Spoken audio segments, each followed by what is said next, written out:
Howdy YouTube, it's me again. So it's been a little while since we last talked, maybe about a week and a half now. So for those of you who don't know, I'm actually a graduate student. I'm getting my master's in history right now. So I've been a little swamped with school and reading and stuff lately, but I'm glad I'm back, able to get you guys this next video. For this week, we worked with Eddie with an I. He's a high-level Masters player. His team competes in the SOC, trying to get into the SEC and stuff like that. So a very skilled team, pretty good player. In case you guys haven't noticed, there's kind of been a progression. We started at gold, went to like plat, diamond, masters. So we're trying to get a pretty good range of different skill types. This is a pretty high up there skill level. I'm also planning on bringing you guys a different type of series in the future. I want to work with people one-on-one and kind of get more role-focused reviews. So like, what does it mean to be a good support? How do you be a good ADC? What should you be doing as a good mid in these situations? And try to give some more like specific advice for that type of stuff. If you guys are enjoying the content still, please do like and subscribe. Maybe follow my Twitch, NavajoSmite. Everything you guys do really supports me, lets me know that there are people that are interested still. As always, I really appreciate all the support I've already received from you guys, and I hope you enjoy this video as well. Peace. How much do you want me to go over drafts? Because a lot, please. That's my biggest. We have a coach for it. He just doesn't have a fantastic schedule for it, so I would appreciate any input. Okay. Any you guys are like Masters players, correct? Yes. Good morning, Mike. GM. Okay, so Masters players. So at that type of point is where I do think the drafts start to matter. I tell most of the teams I coach through this thing that I don't really think that drafts matter, just pick comfort. And there's still some amount of that impacting even y'all, right? Because you're going to be way more comfortable on gods you're comfortable on than on gods that you don't know, right? But generally at Masters level players, Grandmaster level players, I assume that they can, with dedicated practice, play any god. Right, if they were to put in the time and take some effort, they can learn any god and play them, and they can mechanically do so. I don't think that holds through the rest of the ranked scene. I think that if you pick up a gold player and you tell him to pick something he doesn't like and he doesn't enjoy, he'll never get good at it, and it'll never perform well. So there's no point in forcing it. Just pick what you like. Okay, so for you guys, I would definitely get together as a team. You talk about what you prioritize. This is how I usually help teams do drafts, like my team that I do for SEC. And I'm not going to take through like my value because I can't share that on stream, right? I can't really share like what I think is good and whatnot, but I'll tell you like some general like rules for it, right? Go through on your team to ask what you value, like what are the top like 5 gods, like get those together in a list and then make sure everyone agrees on them, and then rank them in somewhat of a priority order, so you know if, let's say that 2 gods are open, you know, let's say the Loki and Arachne are both open, and we both think that they're top picks, right? Which of those are we picking over the other, right? If we get one and they getting the other. Then you start to talk about like flex picks, I think, is like the next conversation to have. Try to find picks that different people enjoy and are good at and are comfortable at, that you think are someone in the meta. No 2 teams are going to draft the same way. And you don't have to, not every pick you're going to get is going to be like a top tier, like top pick, right? You're going to get like Sobex, and you're going to get like, you know, Jormungandrs and things like that. Like things that are good, but they're not like an instant draft. So try to find some of those, and generally putting those in your top 3 keeps you pretty flexible, which is a very strong thing. Because if you can have a god that can work in multiple roles, you really get to adjust on the fly and make it hard for the enemy team to know where you're going to play on the map. Which can have a lot of value, right? Because then you can suddenly say like, oh, this Sobek wasn't solo, it was a support, and we're putting like a Kwon in solo, and we're running you down because you tried to pick a Terra and be greedy, you know, and we're just going to play off a solo and punish you for that pick, right? So it keeps you really flexible. So those are like my 2 maxims, without giving too much of like my own information away, because obviously I can't do that. I would highly encourage you guys to get together, figure out like top 5, top 6 picks, and rank them, and then ask each other about some like flex picks between like jungle, solo, mid, jungle. I mean, there's a bunch of them. I can name flex picks. I don't mind doing that. So like Hebo, right, can be mid or jungle. Sobek can be supporter, solo. You can have things like Poseidon jungle. Cupid. Say again? Ola Cupid. Ola Cupid can flex, especially with mage ADCs in the meta. Like there's a lot of flexible picks. So I mean, you guys should understand those, right? So yeah, so just figure out which type of flex people enjoy and what your team really likes, and then you can like be very like hard to draft against, or very hard for people to know what you're playing. 1 second pause so I can just get a paper and make sure I write down key things. Yeah, that's fine. Yeah, I'm gonna eat a bite of this Pop-Tart while you do that. Off mic for just 1 second. It's a damn good Pop-Tart, chat. Good morning, State of Dragon. Navajo, got him, dude. That is good. Tough.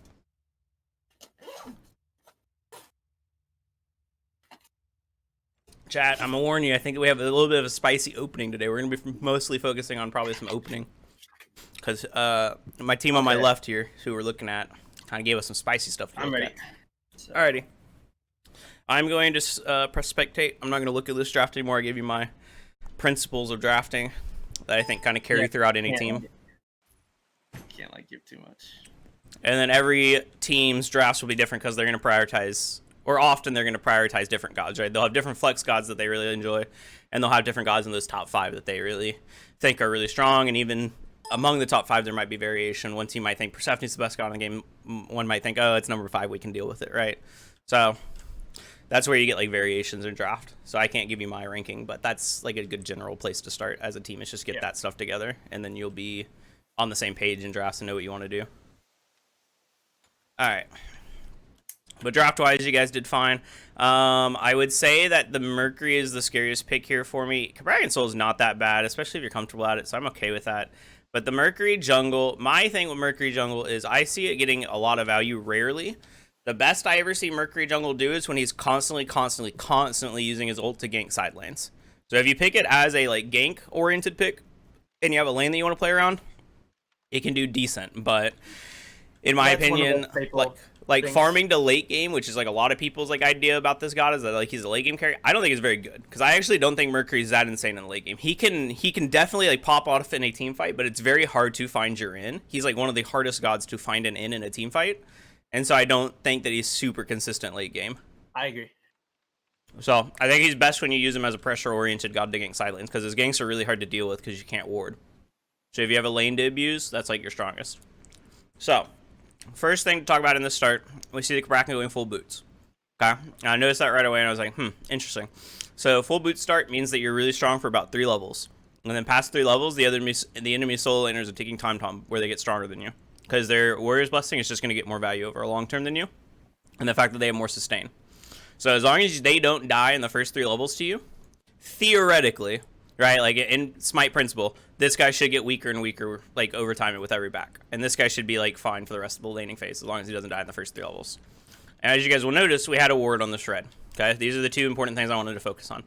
So purple boots has been bought, and we have a ward on red by the Kakolin. So he should know what we have, right? If he's paying attention, good players will check what you have on that ward when you touch blue, because they want to see how many pots you have, right? It's very important information for your laning phase. So this guy has 5 pots. I'm probably not going to try to trade him as much as I possibly can, because there's not much value there. Also, we'll move around, but also this is happening on the other side. But we're going to start over here, and then I'll move across the map and look at things, okay? And we'll back up and rewatch over there, because these are like almost 2 different things that are happening. So Mercury comes over here, and he hits level 2 as well. If you're a solo laner, again, paying attention, you have a ward on this. The enemy jungler just hit level 2. He has that information if he's paying attention. So I actually asked, because I saw this start last night, you sent me this VOD, or sent me this match ID, and I asked a couple of solo laners. I just wanted to hear their thoughts. I said, what would your thoughts be if you see the enemy solo start purple boots? And they said, okay, I'm scared. And I said, okay, what happens if the enemy jungler hits level 2 on their blue buff? And he's like, I need to play back, because I'm probably getting cheesed. So it's definitely possible for this guy to know that this is happening. Additionally, Mercury walks this way, which is, this is super obvious, right? Yeah, this is a dead giveaway. If he's literally just not paying attention to this map if he dies to this Mercury, right? And there's actually a jungler in the SPL who did something very similar a while ago. Sam for Soccer did this on Thanatos last split, where he would do a cheese gank on solo. And also, I don't like the term cheese gank, but it's what everyone calls it, so I'm just going to call it that. But it's actually not cheesy if it executes and if it's winning games. It's not cheese, it's just meta. But he does his cheese gank on solo lane in the SPL, and what he did... Oh, God, I got to stream you on Discord. I remembered earlier this time. I'm really bad at it, and my chat makes fun of me, because I have to pause the thing every time to remember to do this, so you're live with me. I want you to be real time with me. Yeah, I was like watching through the stream. Yeah, I know. I'm terrible. It's okay. I remembered earlier this time. At least we aren't like 20 minutes in like the last time. Okay. So Mercury's walking this way, which is a dead giveaway on this ward. Sam for Soccer, what he did is he actually did blue, and then he walked this way and then circled back all the way around, which was a much less telegraphed way. And even then, if you'll notice, they don't do it like every game, right? So my conclusion on this stuff over in solo, and you're about to see the how it works out, and we can watch that. But my conclusion after watching it was it's like fine as a one-off, but like if you're trying to consistently pull this off, it's not going to work. It's going to be really bad. And Agreed. even in this scenario where you guys actually had it work, right? Spoiler alert, Colin's about to die here because he just moves up. He doesn't pay attention at all. So even in that situation, right, things could have gone better in solo lane, how we played off of this. So that's what we're going to focus on, is looking at that. The other thing that happened over here, for people who were looking at their menu mats in chat, is we had my dual lane did purple, and then my support, went to backs, correct? Yes, hog the backs. Yep, you went to backs and hogs the back, and then you go to red and you meet your mid laner because your mid laner needs help to clear the red. I personally love it, okay? Because what this shows me is that you guys put a little bit of thought into it. You had a little bit of like actual coordination behind it, which is something I like to see as a coach, right? It means that there is some amount of like level of thinking that went into this, yes. Right? So I really like this aspect of it, the going to backs. This is actually something that Genetics did a lot, yeah, yes, in EU.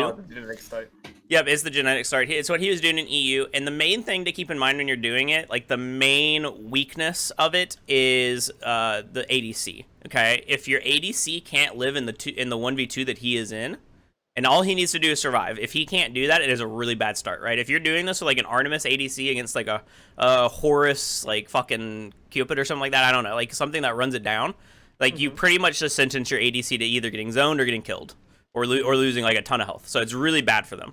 Rama against Cupid Sobek is actually pretty decent, is like fine, right? He can live easily against them. He doesn't need to outclear them. He doesn't need to like push up really far. He just needs to survive over here, and he's passively getting more farm. So it was well executed. It's a good time to do this. So I liked everything that happened over here.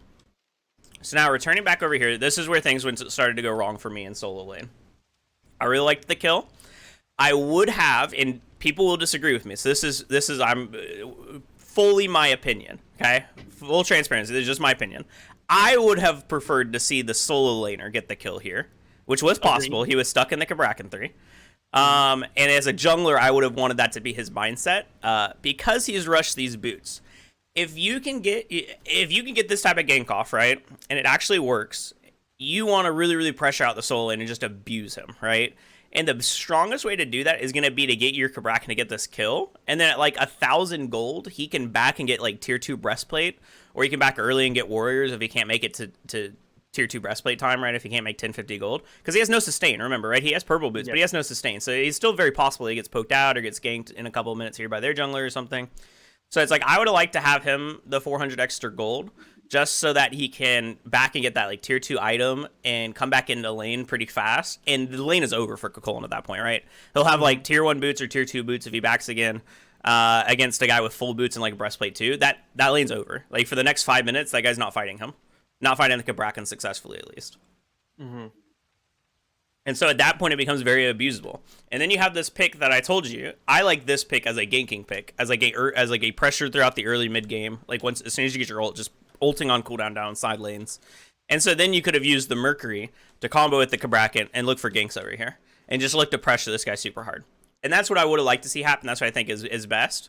But that is a player preference. There are some people who would tell you Mercury scales really well. I want him to get the things that he can get. I want him to get first blood so he can scale and get like all his items online. I personally disagree with that because I think you can pressure out this lane and kind of win the game off of it way harder if Kabrakan has the kill. But that is solely my opinion. I'm with you on that. So that's one thing. And then second, this is where things start to go really, really bad. Okay. Floyd complained about this. He shared the wave, huh? Not even that. This guy doing totem is terrible. Okay, like straight up like bad. Like this is objectively bad. The last thing I said, that was opinion. This is subjectively bad. Objectively bad. Gotta keep this straight. Him doing totem here is so bad for him because he's already put off his farm cycle to get this gank off, and he's doing something that will drop anyways. Okay, he's doing something that is already his team's. Like, what is the value in doing this now as compared to Kabrakan doing it in 30 seconds, right? Because Kabrakan's going to have the push. He has his 3. The other guy's dead and in base, teleported back in, right? Like, Kabrakan is always going to have this totem. What is the value in my jungler doing it right now as opposed to going and trying to do some farm that's on the map? Mid camps, this little thing, oracles, like all this farm that's up. And instead he's doing a totem, which gives 25 EXP to all of his team. Like, he needs to understand that his farm is not guaranteed. He's a jungler, right? He has to go get it. Kabrakan's farm is already guaranteed right now. So Kabrakan can come do this whenever he wants and not lose anything. Mercury doing this is actively losing farm and like actively putting his farm cycle behind. Does that make sense? Yes, absolutely. I agree. So this is like really bad to do totem here. And what's actually gonna end up happening if I speed this forward is he's gonna do totem and split the wave, and then he's gonna go like down south, and Kabrakan's gonna come up here and ward top, right? And he's gonna ward right up on these back camps right here. Yeah. What is the difference in actual results of having, instead of him doing totem and then going under and going to mid, having Kabrakan push his wave then do totem, and Mercury going top and warding the backs? The exact same state of the game would be happening right now, right? Like at 115, the exact same state would be happening. Only Mercury would have been on mids like 5 to 10 seconds earlier. And it would have been the exact same lane. The exact same lane in solo. We don't have two bodies mid, so... It's especially huge because he actually gets his mid stolen here in a second, which is pain for the Mercury. Because Mercury is not ahead right now. In case you're not aware, First Blood does not give a lot of EXP. First Blood gives, I think, like 90 XP or something. It gives like 70 to 90 XP. So it is not much. It gives a lot of gold, but it doesn't give anything special in XP. So he is not like ahead by that much. Like you'll see, like these are very even, and I'm pretty sure like as time goes on and Hebo has all these farm opportunities up, Mercury's gonna fall further and further behind. And so losing these is really bad for him. Like this is gonna make it really hard for him to farm. And then this is like kind of just monkeying out. I didn't really have any comments on this. Punching here and like looking for him is kind of just like whatever. It's just bad spatial awareness. Not only that, but he gets poked out, so that's less farm. He gets to force back. Like yeah, I mean it's just like really bad spatial awareness. How far away your mid is. Talk about this dual lane because like I switched. Yeah, we'll go back. Yeah, okay. Yeah, we're gonna go back. Like I said, we're gonna transfer across the map. But I wanted to watch this whole like sequence here. Fair. And then we do our backs, and we're poked out. And we go mid, and we split. And, like, at this point already, Hebo is, like, pretty solidly ahead, right? On your first rotation of like, farm, everything is even elsewhere. He is pretty solidly, like, ahead. So, it could have been way better for the Mercury, is my point. It's not bad, and the start doesn't go, like, terribly for you guys, and you have a big advantage in, like, gold right now. But XP, it's pretty much even. 800 gold is not that big of a deal. And I think that it could have been better, is what I think. Okay. So now we're going to go to duo lane. So you do your purple to backs to red, and now you're coming back to duo lane, and we're going to watch that. For most of it, I thought it was pretty decent. There was one point where I thought you kind of went into mode, but the rest of the lane looked pretty fair.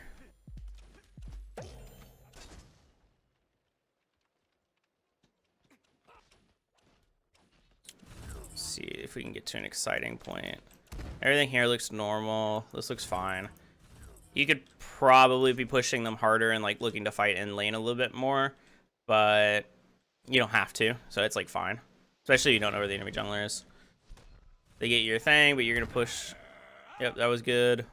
You're gonna like pressure them, so that's good, right? So like they took your thing, but you punished them really well. You don't have to get a kill to punish, right? You force them to use a lot of pots by doing this. Yep, you force them to use a lot of pots. You force them to use all their sustain. It makes your future fights better. Agreed. So you don't have to like get kills. So that was a good punish. And especially with purple coming up, my thought process right now would be purple's coming up in 30 seconds. You have this little pie on your own, and for the first like respawn, it's almost always going to be synced up unless they did something weird, right? So theirs might actually come up. I would actually called that right there. I was like, this is going to be prepared in comms. I was like, it's half timer for like purple when the heart bomb goes off. Like I said that in comms, but I messed up here because I get an extreme amount of poke, and I'm like, oh, that purple opportunity's gone now. Yeah. So your Rama has a really good mindset here. Or like just a really good like little moment where he freezes the wave and denies some minions, which is really solid. People don't do it enough, and that is very good. So he at least denied, I think, three melees there, which is just really good min-maxing. So that's perfect. But then you kind of go into mode here from my memory. Yeah, so this is like into mode, okay? There's 0 kill chance here. You just that's just like a game awareness, like 2-1, and then just because I feel like there is kill potential if he gets the cripple off. That was my thought process there. Although I don't think this is a great play because it's like a 40-60 at best because the 2's already hard to hit. Yeah, I mean, number one, it's really number one, the mechanical difficulty of doing it. Number two, the fact that when you blink, like you're saying, like you want to do that in a vacuum, but they have like plays that they can make as well. He could pluck your blink. It is 100% possible for him to do so, especially if you're blink 2ing and you're rooting yourself where you blink. If he plucks, he's immune when he hits you, right? Exactly what happened, yeah. Yeah, and so if he plucks you here, you just go into tower. So that's one into mode like opportunity, right? The second opportunity is if you miss, you're in a really, really, really bad spot. The third opportunity is even if you hit it, I'm not sure that you have a kill here. Like, I don't think that there is. He has shell and you have blink. I think that he would be crippled for a couple seconds. He'd pop his shell, and then he would dash away, and you guys would have committed a lot. And maybe that's still your best scenario because you don't get a kill, but maybe then you have enough pressure to go purple. But I think you take a lot of poke to do that.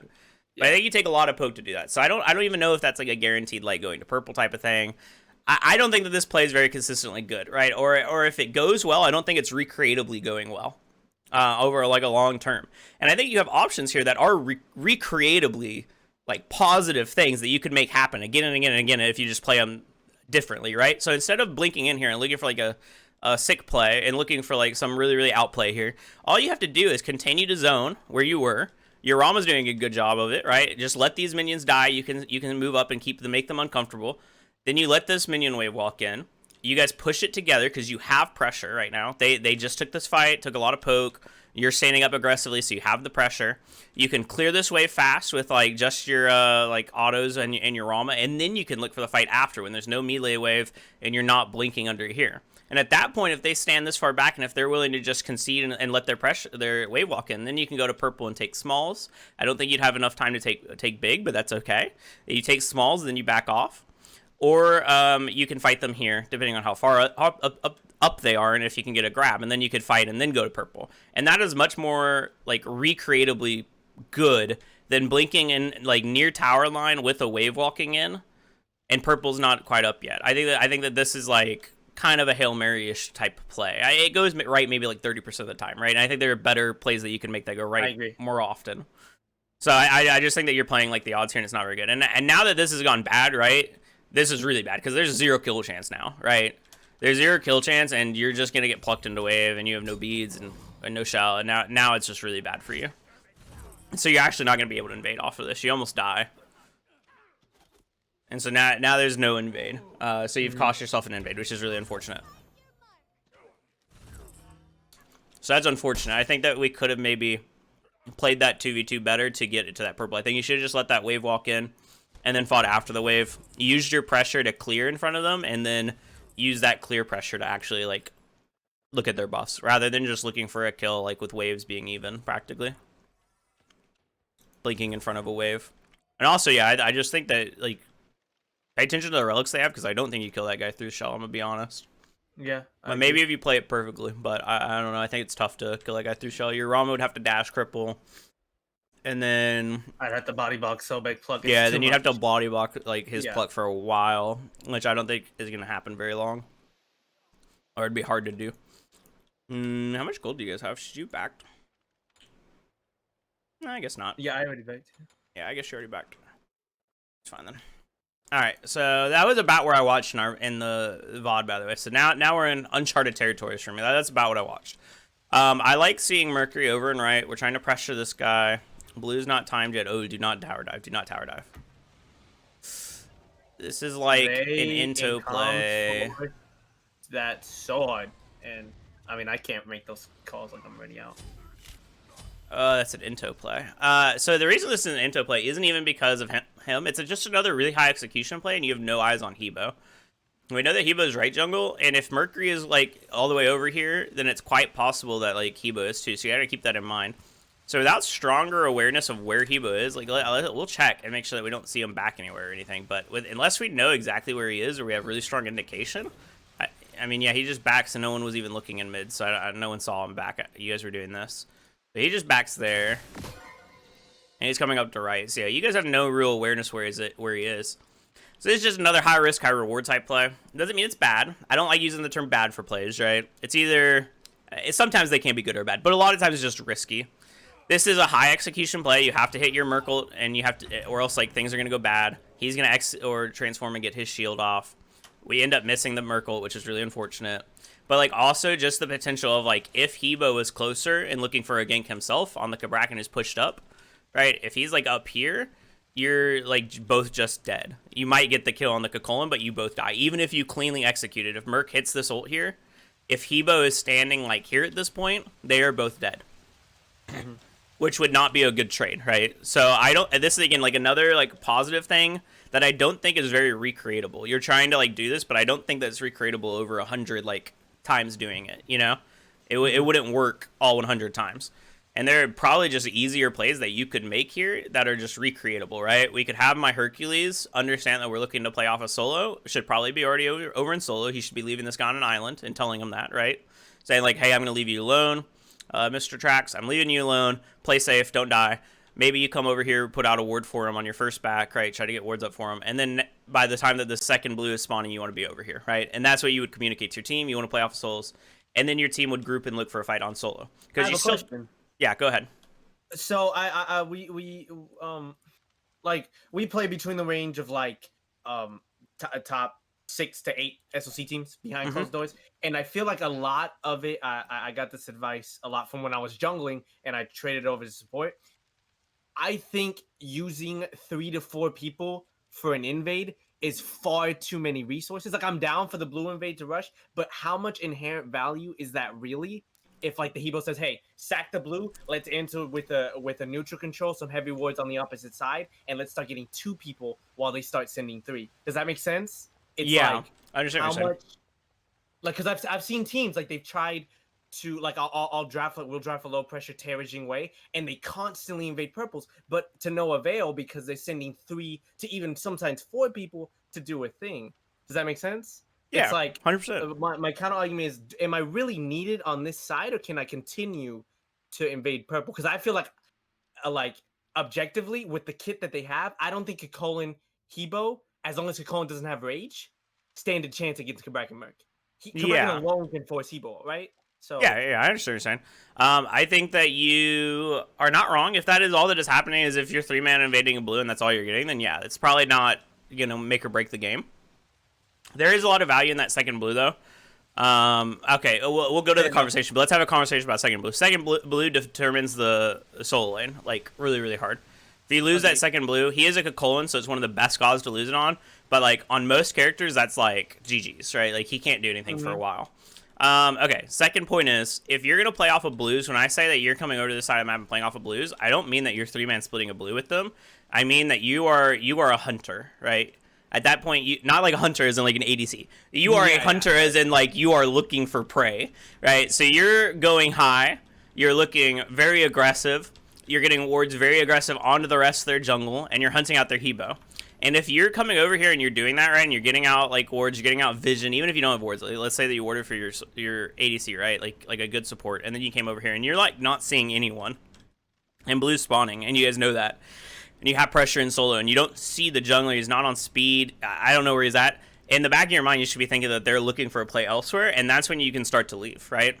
But if you're not over here for this invade at all, if you're not like in a position, it's very, very scary for your team to invade it as too. Because what if the enemy support does decide to make the rotation, and a good team realizes that you're like in mid, or they see you on a ward or something, and they're like, the Hercules isn't here. He's playing in duo, yada yada, right? They see you somewhere. That is an easy 3v2 for the enemy to take, and they will engage on that 100% of the time. And then your team who has this lead and is trying to push a blue buff lead will get like double killed. Worst case scenario, gets like double killed, and your entire lead, your entire like game plan of playing off of blues is over, right? So when I say like you need to be over here, it doesn't mean that you need to be on blue buff. It doesn't mean you don't need to be 3-man splitting, but you do probably, if you guys are going to invade this. And what I think is like, if you're going to do this early gank and you're going to get a kill off of solo, and you're going to try to pressure out solo lane really hard, you should probably play off of blue buffs. And so the way to do that would be you to be over here in time for the blue buff invade and be hunting in the jungle. And it is kind of an art. It is something that you have to get like really good at. Yeah. I can name players who I think are really good at it. Like for one would be like Mineral. In the SCC, I think it's one of Mineral's like greatest strengths as a player. I think he has some things that he could maybe fix in his gameplay if he's watching. But I do think it's one of his biggest strengths. Is he's really, really good at creating space and like finding where the enemy is and figuring out like are they invading this and doing so safely. Because if you move up against good teams of support and you're like moving up here, a lot of the times you'll hear like the enemy team will just call him like, just kill this monkey, right? Like, why he's at our back camps, just kill him, just kill Herc, And so it is a delicate science of like making sure that you're not getting overextended and getting collapsed on, and like paying attention to the map to know that. But if you can come this way and your mid has pressure and you've given him pressure because you like cleared mid, right? You start to move in this way. You see like the Hebo. At that point, you can like blink. You're Hercules, so you can definitely just blink on him. If you're like a weaker character, like a Yumoj, Yumoj is pretty strong too. Who's like a weak support, like a Terra. Like let's say that you're Terra, maybe then you just keep eyes on him, right? And you just see where he goes. You don't have to aggress. But that type of information is really valuable to know where he is and where he's going, because it lets you know where the enemy is playing the map. If you know where the enemy jungler is, 90% of the time you know where the enemy jungle is playing on the map. With rare exceptions, there are a couple of supports who have a really, really hard style of playing on the opposite side of the map as their jungle. There's one team in particular, I don't want to say names, there's one team in particular that we play in the SEC who their support is excellent at playing off of duo lane. And it is like one of their greatest strengths as a team is like he is really, really good at playing in the early game off of duo lane. And so oftentimes he'll do that regardless of where his ADC is. So I'm telling you to play off of blue. There are some very good supports who do otherwise. It isn't, a one glove fits all type of thing. But I would say that the standard way that people play is generally you want your support hovering the same side of the map as your jungle to avoid any type of like 2v3 play happening when they're invading this blue. And then it becomes really scary and really bad, right? So you're kind of like an information getter as a support. You want to be moving up aggressively, looking for them if we're looking for an invade, trying to figure out where they are. Are they defending? Are they not? If they're not defending, that's when you start to leave and you start to say, okay, they're not defending, I'm running. Like, make sure that we get to our red, right? Let's defend our red. And then you collapse on them on the red and you kill them for invading you, yada yada. So that would be my suggestion. I don't think that we're running. Oh, you're running mid. Maybe you do go like to blue or whatever. Yeah, I knew it was coming up because it was called. Like I wanted to hover. Because I forgot they inted. Yeah, I forgot they did an into play. So I was like, I don't want to get my blue invaded. Let me be here and be able to hover. Yeah. Like in my mind, I already have the purple and the blue timer. Like in my head, I'm like, I get to choose if I'm in mid, equal distance. Like that's my thought process as to why I'm there. And to clarify, they didn't int over here, but they made an int play. It did not get punished as hard as it could have, but they did make an int play. If the Hebo is closer, that was a hard int that I just watched. But okay, we get mid camps. We're doing fine. We're still ahead, by the way, up a little bit of gold. I don't think we're hugely ahead. Yeah, they even have an XP difference. I wonder who their XP lead is. The Hebo, most likely. Merlin's ahead. Everyone else is ahead. Wow. You guys are not farming very effectively. That is crazy. Let's watch farm real fast.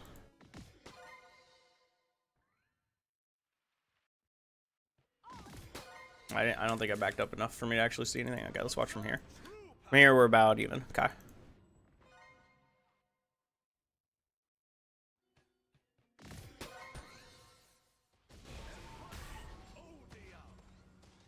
I missed the.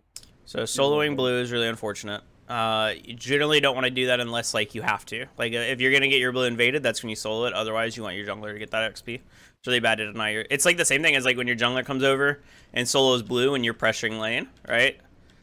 I know solo laners will know what I'm talking about. So if you're like playing aggressive and you're winning your lane, and you're pounding, and then you see your jungler come by and he drops your blue, and he doesn't say anything and he just like drops it, and you're like, well, fuck, I just got punished for having lane pressure, right? This is the same thing. You just punished your jungler for, like, no real reason. Like, there's no actual need to do this blue here. They're not invading it. Huh? I think Flick's in here. Okay. Told me to solo that one. Then he's telling you bad. I'm telling you what it does. I don't know what he told you, but that is. I'm glad you said that, Flick, because if he's communicating to solo it, oftentimes. Okay, so my counter argument there would be, what if I can get neutrals in a red invade if I'm there like 10 seconds faster, so I want my solo laner to like farm that. So because I feel like I'm in that situation whenever I jungle. Is like, hey, like that red is coming up in 30 and I could spend 15 seconds going to blue and walking to mid, or I can get right mid, push a mid wave, apply the pressure to then get that red invade. The only time that you give up blue farm that early in the game as a jungler is if you're playing on the other side of the map. You're doing like a red invade, a purple invade, something like that, or you're looking for a fighting duo, maybe you're like inking duo. Getting mids over it is more determined by mid laner than it is by jungles, right? And you can tell like Hebo got there a little bit earlier, but I'm pretty sure he gets blue. We'll watch what Hebo does, but I'm pretty sure he gets blue as well. I think he's just like on time, right? Yeah, so he's like on time, and that's the difference here. Like Mercury's backing, right? And so Hebo doesn't like skip anything to go to it. Skipping it is usually going to be really bad for you to like over the long term. And a lot of the times this is going to be determined by mid laner and mid lane backs anyways, because like if you come over here, like if you skip farm but your mid doesn't have pressure and their mid does, like you're probably just going to get engaged on 2v1, or you're just going to like you have statistically less chance of stealing it if that's what you're going for, right? Because you're 2 against 1, so they have like twice. Yeah. They have 66% chance in a vacuum. Let's just say, ignoring all abilities and how much each ability does. Let's just say 66% chance of getting it, whereas you have left less, and you're giving up farm to do it. So, giving up blue, not good, unless you're looking for a play on the other side of the map, which can happen. Let's say that they're like really pressuring your duo, and you know that you can get a kill, and you're like, I can come like now right after speed, and they won't be ready for it, right? And the enemy's jungler's gonna go speed to blue, and he's gonna be behind me in the rotation, so I can get here first, and we can maybe save the game, right? Because otherwise, if I just leave you guys alone over here, things have gone bad already. It'll just become unplayable, right? If they get like another kill and they're able to tower dive you and stuff like that, right? So you'll come over here and like try to save the game. In which case, at that point as a solo laner, if you're hearing that stuff go on in your comms, you can go, I'm gonna solo my own blue, okay? Like I'm just gonna go get my own blue. I see my jungler heading to duo lane. I'm going to solo my blue. Thank you, right? But otherwise, unless something like that is going on, or you're like setting up for a red invade or a purple invade, if you don't hear anything like that happening in comms, you should generally try to get your jungler come get this blue, and he should try to be more on time, which is another issue with this gank that you guys pull, right? Because he gets so poked out from it, I think. Is that even after the gank? Let's see. Is this, maybe it's before? I've replayed too much. I don't know where we are in time. This isn't even before the gank, right? So this is just like bad like jungle pathing and like timing and everything. And I think this actually he's poked from the mid, where he stayed in solo lane on the totem. Right mid. Yeah, he stayed on totem, and then he went to right mid, and then he punched them kind of like a weirdo. No offense, Mr. J Pro, but he kind of punched like a weirdo, and you like punched 1v2, and he got poked out really hard. So that's why you're poked. If you don't make those mistakes earlier, right, you can go speed to blue here, and then you see how that's like those little mistakes build, right? Then you get to go speed to blue, then you're not behind, then you don't lose your blue buff like at EXP, and you're not getting behind in farm. So that's like one farming thing already that I see, right? Giving up that blue, not very good in my opinion. And that's like comes down to you not being on rotation on time, which comes down to you having done a totem earlier and then punching people in mid weirdly. Okay, so that's one farming thing that can be improved. Let's see what else, because there is more than just him that was behind. It's probably gonna come from me. I get a lot of complaints in the sense that I'm not farming enough waves, things like that. I kind of play that jungler-esque kind of thing on the opposite side is what I like to do. Most of the time, it's like I'm gonna get to timers, like. And I'm only going to go to waves if I feel like you need my pressure or I need the levels of gold. But I'm not going to go out of my way to go to a wave when I can get vision. To me, that's how I play. But I've gotten a lot of complaints. Like you're falling too far behind, things like that. So probably... Yeah, I mean, it's definitely a balance. You can't, like, give up... Like, it's good to do what you're saying, but you can't be doing it all the time. You do have to have farm yourself, right? I would say that getting to level 5 is really important as support. So, like, do not give up farm before, like, getting to level 5. Like, you want to get there as soon as possible. If the enemy support hits level 5 before you and is able to abuse that, it's really bad for your team, like, in competitive. So you want to definitely be focused on getting your level 5, and even, like, to the point where, like, most supports have to back at level 4 and they'll be coming out of base, like, communicating to your team, like, hey, split this camp with me, split this with me, right? Like, making sure that they know that you're on their way. Hey, I'm coming mid, can you hold wave? Like, making sure that they know so that you can get your level 5 on. Because if you're just silent about it and you're constantly level 4 and the enemy's level 5, it's really like hard to make plays happen if they have like just an ult over us. And then in terms of like after level 5, you can give up a lot more waves and start like focusing on it, on getting like wards and stuff like that. But that only works if you're actually going to use your wards, right?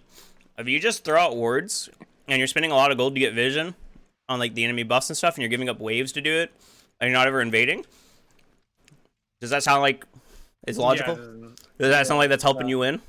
No. Sounds like you're spending 100 gold every back plus whatever wave you're giving up to put out wards that will not do anything.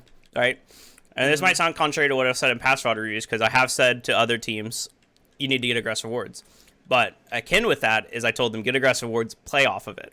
If you're just getting aggressive wards, it doesn't do anything. But if you get aggressive wards and you play off them, it's fine. So, like, again, if we're playing off of blues, you would want to get, like, a ward on their blue.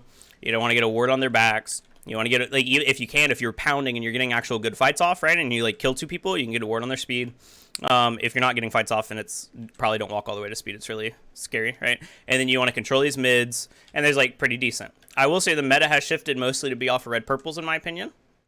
Agreed. You can still do blues, but I think that pretty solidly, I think it's understood that red purple is, like, the meta at the moment. Which means that you'd be putting out wards over here, and you would be looking to play off of this side instead of drafting, like, for solo lane, right? but you guys drafted a different way and had an interesting start to go the other way, and I don't think it's bad to go the other way. So it's fine. But yeah, just commit to the way that you're playing. Well, and what was the question? Yeah, and just make sure that you're getting your level 5 and make sure you're not falling too far behind. It is like a delicate balance. But if that is something that your team is telling you, and if you're constantly looking up and you're like 2 or 3 levels behind your enemy support, maybe you should focus on farming more. Or at least utilizing your wards. Like, ask yourself, like, have we actually invaded anything? Okay, why did I place 4 wards on the red? Right? Like, why am I spending all this gold? Agreed. Right, so, like, use the wards that you get. Yeah, you're fine. What's up, Monster? And thank you for the follow, Fireball. Appreciate that, man. All right. And then this is where the int play comes in, or a little bit of an int play. He also does... Okay, he doesn't have ult, so I was about to say, could he have immuned it? That would have been even worse. No. So, I mean, it's still like an int play, but... It ends up being okay. And also, if this guy has a blink, I think Mercury dies there. Right, so that's like another thing. Yeah. That's what I was afraid. I called that in comms. I was like, yo, that Evo's coming and he might have blink. Yeah, so it's like, it's just very scary. Those don't work right now. Our underscored word. I don't have those enabled. Sorry for the VOD reviews. So yeah, it's just a very scary play to go for. I'm pretty sure if you just played off of blue, it would have been like way better. Maxim, I've told the bad teams that I've coached. Or maybe I shouldn't say bad teams. The lower ranked teams I've coached, right? The golds, the plats, the diamonds, is I told them, don't fight for fun, fight for farm. That was kind of a fight for fun type of situation. There's no farm to get off of it, so I don't love it. If you're in a fight, you want to be fighting for something. You want to be fighting for a red buff invade, for a purple invade, to get, like, sometimes you can fight to get pressure before those things, right? Like, I'm going to gank the duo lane.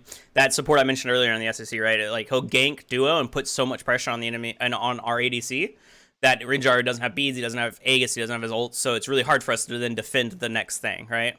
Yeah. And so then they use that pressure and they go and invade stuff. So it is fighting for farm, just like in advanced. But that wasn't really that type of situation. You're kind of just fighting for fun. Yeah. Okay. Agreed. Let's see what happens here. Looks like a death, I'm not gonna lie. Yep, okay. How does this gank go off?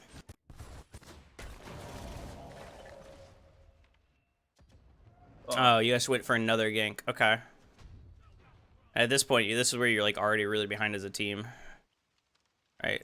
Bracken is even behind, right? Oh, gosh, how are you behind? You sold your blue. Like, that death? Did he killed you, so maybe got like way big shutdown or something? I don't know. That doesn't make sense. Yeah. That doesn't make sense to me. How are you like so far behind? When we killed the Kwon, there's like a wave coming in. So yeah. So he misses. Wow, he misses 1.5 waves to clear that blue. Did you see that? Like, that's an immense amount of farm. Look, that's.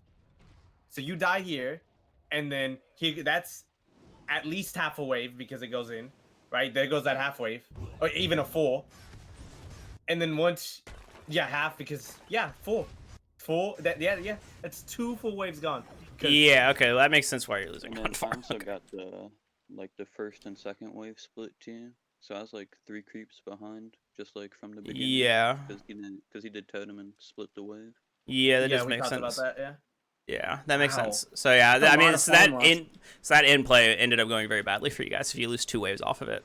So that is right. Like, imagine if instead of that, because you were pounding the guy, right? Like, I saw it. I saw you pounding this guy in the 1v1, right? Like, you're doing fine here.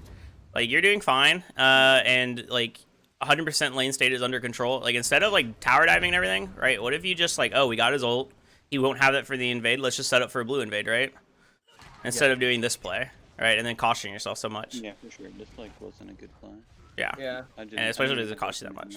Yeah, we could discuss that. Like, we weren't fighting for anything at all. Just force ganks. Yeah. And it's like, it's good if you can like just go for relics and stuff and like use that pressure and then go do a buff right after. But like, I don't know. If you're like committing under tower for no reason and you don't end up invading anyways, it's kind of just like, I think you're just kind of trolling a little bit. Alright, so this is already, like, the game is practically back to even. I feel like we had the opportunity to push this lead a lot harder, but unfortunately it didn't really pay off. You get ganked in solo, which is, again, this is like, if we're going to play off of solo lane and we want him to be our lead, he is, like, our most valuable player, right? Like, literally most valuable player, not like, oh, he's our best player, but, like, he is our most valuable. He is Mr. President. We have to protect him, right? So that's why you would want a lot of wards around the side of that you're playing on so that he can't die. Because if you put a lead onto someone and then he dies, it's really bad for your team. Yeah, right now I have 2 wards top right. Like, I have one on mid camp and then higher. Maybe I could have put that higher. But those these aren't super efficient. Wherever the other one is, I think spectator bugs on wards sometimes. But yeah, have you done this and then like one up on his back camp and you were playing really aggressive in the enemy jungler, or in the enemy jungle, making a lot of space, looking to take these back. So that's how like blue lane starts to like get like very out of control. That's how you invade blues, is you start to take backs a lot. You make it where the enemy jungler can't really walk on this side too easily. Make it really hard for him to farm, and that's when it becomes good. Red and purples are really good for carries. Generally, invading blue is really good for soul laner and jungle, because the enemy support chasing your jungler puts your jungler so far behind, right? Like if he can't ever farm these, and he can't ever farm blue, it makes it really hard for the enemy jungler to start to get farm. So you're really starving him and the enemy solo from farm, and also the solo from a blue buff, which is really impactful, like we talked about. That's generally like the advantages you get out of a blue buff. So I have a question. Yeah. Drafting wise, like in this. Yeah, you continue. I'm listening. How, like, percentage wise, how innately do you draft just for the? Because I feel like having a narrow perspective on only drafting for early game, kind of, like, I feel like that doesn't really. I don't want to get so narrowly. Oh, we're gonna just play off the side, where A, we can't play off any other side, and B, we can't even translate to an efficient like late game. Like, that's what I'm afraid of. Is to be too perspective, like, oh, he has a soul laner. He just drafted a soul laner who's so dependent on that blue. Let's work on second blue invade and then draft around that. But then it doesn't like compose into anything that's like worthwhile late. So then you get the Phoenix Sieges and it's just like, oh. That makes sense. So how much? You don't ask before drafts where you're gonna play. You ask after drafts. The matchups that you get are what's gonna determine where you play on the map. At least that's what my team does. You should have the ability to play anywhere. Like, you know, especially if you're going to be like, you know, top 6 SOC, you should be able to play anywhere on the map. So if you want to play off of blues, you should understand how to make that work. Yeah. If you're playing off of purples and reds, you should understand how to make that work. But after every draft, and this is something I don't mind sharing, but after every draft that my team does, I will ask them, where are we playing? Like, where are we playing on the map this game? And so that is a conversation that you should have after every draft. And that is one of the reasons why I told you, like, flex picks, why they're so valuable, is it lets you be flexible in that, right? If you pick top 3 Sobek, right? Okay, where's Sobek going to go? We want to play off of solo lane because, hey, we drafted a pretty late game dual lane comp, right? Let's say that we ended up drafting like Terra Artemis or something. You know, I'm just naming random gods that have attributes of being like late game. But let's say you drafted like a Terra Artemis and you're looking at your draft and you're like, damn, we are not going to have duo pressure. We need pressure somewhere else. At that point, you'd be like, okay, maybe we move the, gosh, I'm trying to think of an example. Maybe we move like the Hebo to jungle and then pick like a super pressure mid laner like Ola or something. You know, like you can be flexible with some of these picks and kind of respond to where you want to play on the map. But for the most part, after a draft, you look at the comp that you have and you say, where are we playing? Where are we strong? And sometimes you might end up in a situation where a team picked a rain it down comp, right? And or like a run it down comp, and you're not strong anywhere. Like sometimes that will happen. Generally, I think it means you got all drafted if you have no lane where you have an advantage in, or like no lane where you have a good matchup in. It's really hard to play those games. But sometimes you'll look at it and you say, listen, they have a run it down comp. We have to make it to 10 minutes. We're like in survival mode.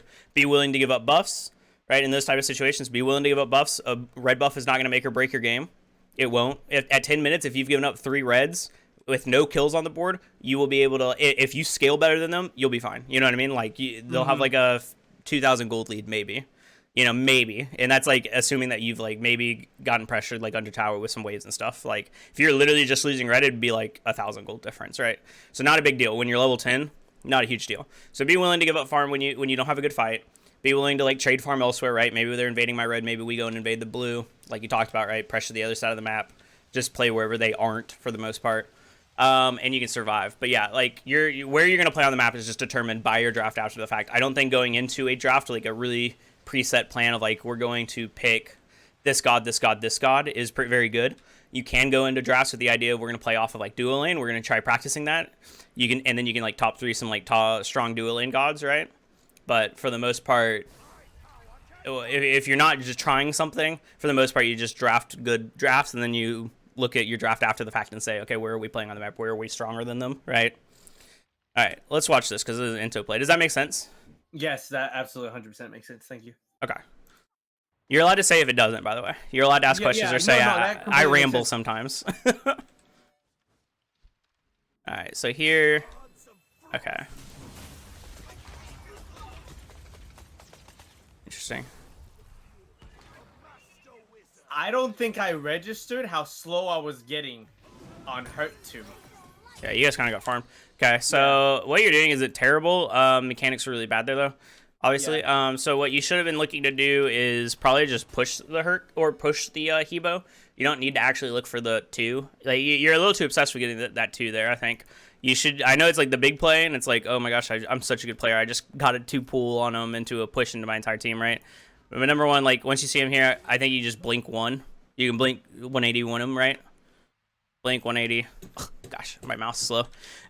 1, right? And then we're pushing them back into it. And if your team is paying attention and you're talking to them and you tell them, I see Hebo, I'm going on Hebo, here, right? Like they can follow up if they just hold W at you and listen to what you're calming and like skip back camps, right? Like they just drop these if you're saying you're going on Hebo at this point. They just hold W and then like Mercury can follow up with his ult and everything. But like all this, like the back and forth there, like all of it is kind of bad. Even here, you should probably just push him into the wall and just chill, and your team should be like following you. So the 2 things I see is your team aren't coming up, which means either you're not calming it or they're not listening.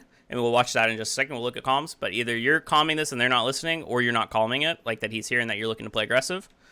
Or you're maybe not calling it clearly. And then the fact that you like kind of like hesitate here and your mechanics get kind of weird. You look for the 2 instead of just like blink 1ing or 1ing him when he moves up. Yeah, I think you hit it on the money. Like if I'm taking full responsibility on this, it's the obsession with the 2. Yeah, it's like it looks like you just wanted the 2 a little bit, which is like the big play. So you wanted to make a big play. I get it. Yeah, but yeah, I'm learning a lot. Thank you. Of course, of course.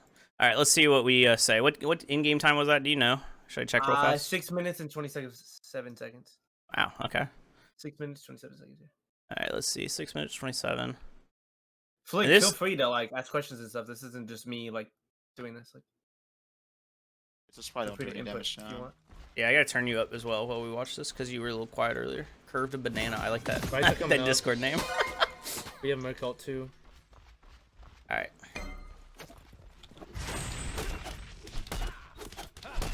It's good. A good fucking full beats.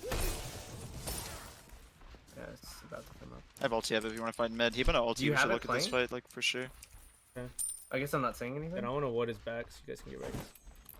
Oh, you won't hear on Discord, by the way. You should watch my stream because my stream is just like a capture. Okay. So yeah, watch on my stream and you'll be able to watch after the fact. Sorry, I don't have a way to fix that. You should look at this fight like. Yeah, no, you're fine. I have to. Then I want to what is back so you guys can get ready. He's here. There he is. You have your combo? Yeah. Just try and get out. Hey, I'm gonna get Hebo there. I need you to move. I need you to move. Yeah. So I mean, if you're listening, yeah, I mean there wasn't really very strong comms from you there on like what you were looking to do. Right. So I'll tell you like what I would calm here. This fight, like for sure. Can you hear me? Are you on Discord still? Okay. I know you like muted. Okay. So this is what I would be calming, right? All right. Let me get into the. All right. I'm moving up. I'm looking for anyone.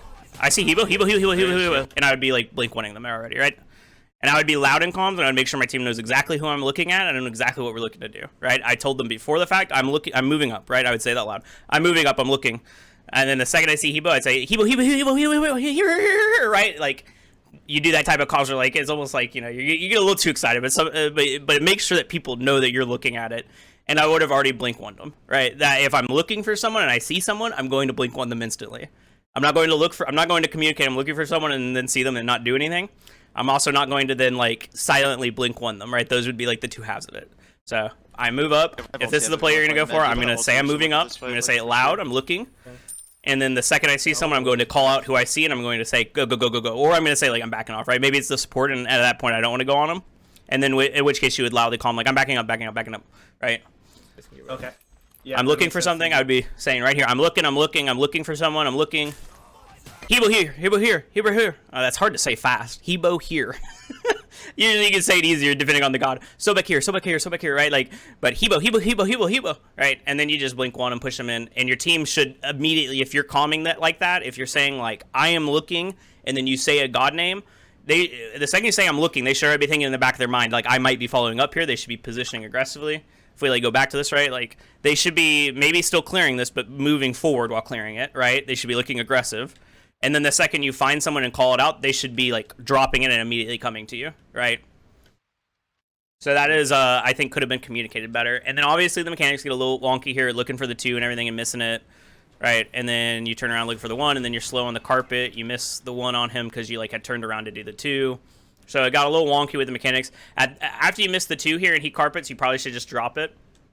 you got the mids, so it was already a good play at that point, right? Mm-hmm. Maybe it looked like you were new, but it actually, like, for your team was still a fine play. You got mids and you were fine. So at that point, it's fine to just drop it and leave. But then we overcommit with the one and missing him. And you're, like, just going too deep at this point. And even if you hit the push there, you're pushing into them. You're pushing toward the Discordia. Yeah, it's like, it's not a really great. I have to run away. They eat Disco too. Yeah, I mean, you're dead if you won. I mean, the second you won in there, even if you hit him, you're dead. Like, against a good team. Like, if this is, like, I don't know, Spreen would call you a weirdo. Spreen's my jungler for reference. He would call you a weirdo, and then he'd laugh. Because that's how Spreen calls. He'd be like, what a weirdo. And then he would laugh, right? Like, he'd be like, he inted on me. I don't know. So the second you won here, you're, like, dead. You're too far into their jungle. Even if Disco doesn't come, I'm pretty sure you're just dead to the Hebo if he wants to kill you. And I don't think your team would get there. Maybe they'll trade the Hebo if he, like, ults toward them, if he has to ult, like, at an angle. But even then, I mean, you're just giving up a lot of health. So, unfort. Not the greatest exchange.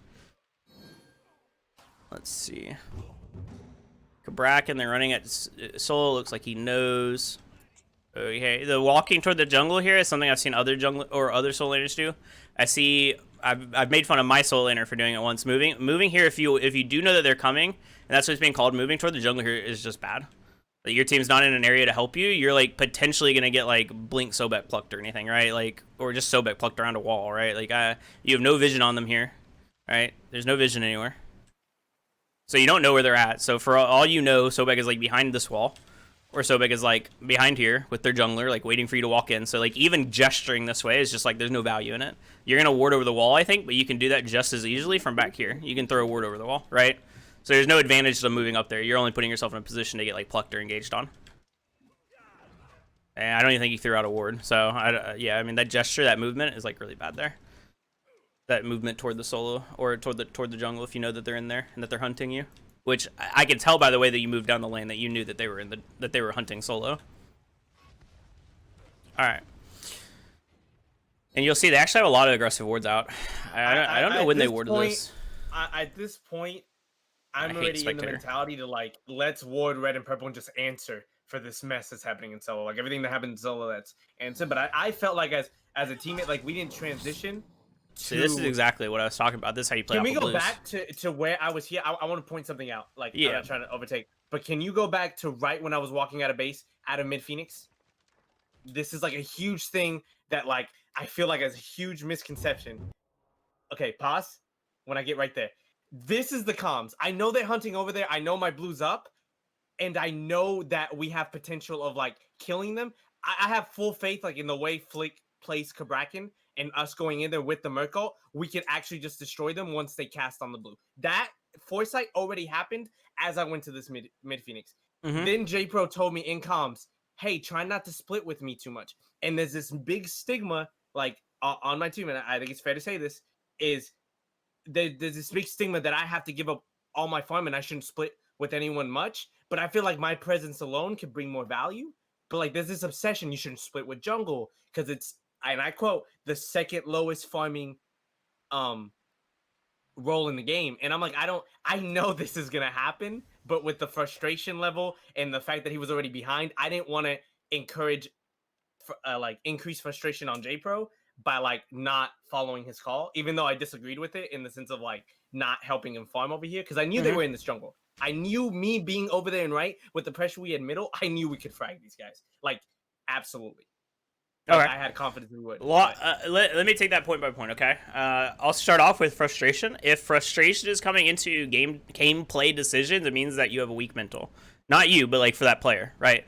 Like, if you have to take into account, like, I don't want him to get tilted by me splitting a wave, it means that they have a weak mental, which means that that's something that they need to fix. And there are good players who have weak mentals. I don't know the recipe for that or the remedy for that. But if you have a weak mental, if you get tilted because your support is splitting your farm, then that just means that you need to mature, like, as a person and as an individual, as a player. Gameplay decisions cannot come into emotions, right? It's either good or it isn't, right? So your emotions shouldn't be a factor.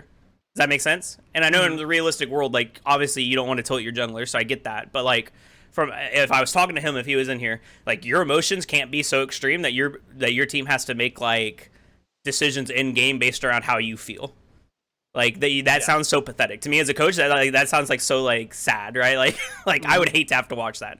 So Okay. You need to mature as a person to, like, it's just a game. I can't get tilted off of things happening in game. Okay. Number 2 point, 2-man splitting farm is never bad. Like, it's never inefficient.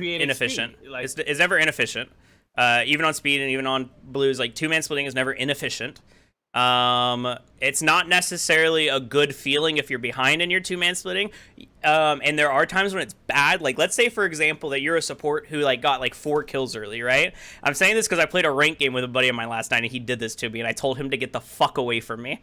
And so, let's say that you're, like, 5-1 as a support, and you're 2 levels ahead of the enemy support, and you're the same level as me as a mid laner, right? That was the situation last night. Why the fuck are you so back dashing to my wave, like, to split my wave? Like, go away. Like, there's no need for you to split my wave, right? So be aware of stuff like that. Like, if you're already ahead, probably you can give up farm as a support. There's no need to put your carries behind at that point.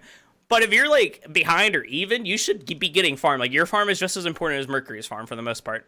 To some degree, his is a little bit more important because he's a hyper carry, but, like, the support's farm is just as important as a jungler's farm. Like, in a vacuum, no gods taken into consideration, right? Because if your support falls behind, it's just going to be just as hard to team fight. Like, if a support is 3 levels behind you, it's really hard to team fight. They just die. I have this thing about Gauntlet. It's like, if I get Gauntlet up, no one should be complaining that on splitting. I need those 50 procs because I invested in only 400 health. Yeah. Like, I need... Like, players who think that, like, you shouldn't be splitting farm are, like, imagining in their head a world where they get to do more damage, and so they're like, it's more valuable on me, right? Because I get to do more damage, and I'll just go and frag in this team fight. But what they don't think about is you're not going to find a good team fight if your support is dying at the beginning of every team fight, right? Exactly. So you're not going to be able to pop off and do all your damage. It doesn't matter if you're 2 levels ahead if you're in a 4v5 because your support is level 8, right? Like, it doesn't matter. So splitting farm is fine. I'll take that point. So me going right here is fine. I felt like we could have won that. Or yeah, like your 2 options. Something. So your options going out of base are, like, I could go to blue and we can 3v3 on blue, which you say you feel confident with, right? Which you say that you feel confident with, and then you think that you can win that fight. So you would calm that. You say they're going for our blue, group and defend. We can defend, right? And then you go over there, and the Mercury's feelings don't come into account for that, right? And if you split his speed, you split his speed incidentally. You don't need to go over to try to split his speed, but, like, if it happens, it happens, right? I'm going to blue. That's where I need to be on the map. Your other option coming out of base here is to say, okay, we don't have the advantage in this fight for a variety of reasons. Could be anything, right? I'm not saying you don't. I'm just saying, like, in a vacuum, right? So we don't have an advantage in this fight for a variety of reasons. Maybe we have ults down. Maybe we have relics down. Maybe my solo laner's 2 levels behind already. He's getting, like, pounded. Maybe yada, yada, yada, yada, right? Like, could be a million things. So we don't have an advantage. Look to trade things on the other side. Just give it up. Just look to trade, right? And in that case, you could come this way and you could play really aggressive on, like, the enemy purple that's spawning, right? And your ADC hearing that, saying, like, they're going for blue. Just give it up. We can trade. He could say, hey, they're purple spawning, right? Because he's doing a good job, I'm assuming, as an ADC. It's his job. It's just like the solo laner's job to track blue buffs. I'm assuming he's being a good player and tracking the enemy purple. It's his responsibility. I have a lot of players who tell me, like, I'll have a lot of times, even in my games, so, like, can we invade purple? He's like, I don't really know it's spawning. I'm like, okay, then you're being lazy. You're being lazy as a player. It's your job to know if the enemy purple is spawning or if it's up or not. I love you, Navajo. Jungle, like, playing jungle and hearing my silence go, it's your responsibility. Like, when I was rising up, like, and then tell me it's my responsibility to keep track of every time. And do you know how hard that is? Nah, it's impossible. It's not a thing. Yeah. It's not a thing. Your job as a jungler is to track the enemy jungler. That's, like, your main responsibility. Is you're trying to track him and figure out where he's playing on the map for the most part. Side lanes, especially ADC and solo, because they don't do anything except for clear waves. No offense to any solo lane or ADCs out here, but at competitive level, if you're not getting, like, solo killed, which you get less and less solo kills the further you move up, you have less people inting and making bad decisions. So, like, the further up you get, the less solo kills you have. You're mostly just managing your wave. You're mostly just killing your own minions, trying to control totem, trying to control your alpha harpy and your purple, right? And that means that you have a lot of brain room, theoretically, left if you're a smart person to track the enemy purple. You're not actually having to do that much. You're paying attention to where the enemy jungler is on the map. You're listening to your jungler calling that out. You're paying attention to wards. Like, there's a lot. I'm not going to say it's easy to be, like, a top-tier ADC, right? Like, it's not easy. You have to track a lot of things, and you do have to do a lot. But go play jungle for a day and try to keep track of every single jungle buff. That's impossible. It's not a thing. It's not a thing. So it's much more realistic that you as an ADC can do your job and then also track one buff, as it is for your jungler to do his job, clearing camps, paying attention to the enemy jungler, and tracking every buff. That's, like, an impossibility. You're asking him to do, like, 10 things instead of you just doing, like, 3, right? So, no. Yeah. So if it's his job to track the purple here, and then theoretically walking out of base and hearing, hey, we can't fight in solo for a variety of reasons, whatever reason you list, right? When I'm saying a variety of reasons, I'm just saying, like, ults down, beads down, whatever. We can't fight over in solo. Look to trade something across the map. That's when you would speak up and say, oh, we can go to this purple. We can invade purple and get something off, right? Awesome. Thumbs up. We did it, And then you would go over there and do it. So that's another potential play that you have here to make, is maybe he has enough pressure where he can like stall the purple and you can come over and get that and you can trade something, in which case you're fine. Again, they're 3-man invading your blue. It's not like the end of the world, right? Like we've already said, like you said earlier, like if they just 3-man invaded blue and nothing else happens, it's not going to win them the game. It doesn't do much. It gets them a little bit extra farm, but even 3-man split, I mean, it's still fine for them. Like it's still over 100%. The way it breaks down, I think, if I remember correctly, is 2-man splitting is like 70%. Is it? No, it's 60-60. Yeah, it's 60-60. And then the other one, I don't. It's based on it's definitely 60-60 because I talked to Flairboot about this. I have a DM, but I can't remember what the third one is. 3-way splitting, I think. I thought that 3-man splitting still got to like I wanted to say that 3-man splitting got to like just over 100. So that's what I was basing it off of. Yeah, 120% is the max cap, I believe, and it splits evenly. Yeah, it used to be higher. It used to be like 140 or 150 when 2-man splitting. So it used to be higher. But 2-man splitting is always fine, and 3-man splitting is even like fine. It feels bad, but like because everyone only gets like 40%, but like team wise, you're still getting effective farm. It's still fine. You don't want to do it often because it doesn't feel good for some reason. It has like a really bad mental block, but it's still like okay. It's probably not. It's not as efficient as 2-man. You should base it off mental blocks. Like you should know. Yeah, and 2-man splitting is more effective. So there is an argument for that, right? Like because 2-man splitting is 120, 3-man splitting, even if it's 100, I don't know the exact number for 3-man, but even if it's 100, right, that is less effective. You are losing farm as a team there, right? Yeah. So it's like I understand why 3-man splitting is bad, but sometimes it'll happen. It's not the end of the world, and like you shouldn't like lose your mental over it, right? Like it is what it is. Like just move on, And next time, like I've definitely watched streams where I'm like, where teams are like in scrims and they're like, can we not 3-man split? And they're like losing their mental. It's like, it's not that big of a deal, dude. Like calm down. Right. If I'm 3-man splitting to get pressure on vision, it's like, yeah, dude, I want to do that. Like, okay. So now this is where I wanted to take a moment and look at their team, right? Because their team is doing what I said about playing around blues, right? So they're not just taking blue. They're not just like going to blue. They're hunting. They're looking for you. The enemy support is actively moving aggressive. He's getting out wards, right? And he's actively looking for the enemy jungler to make his life hard. This is how you play off of blues, right? This is exactly what I said like a minute ago.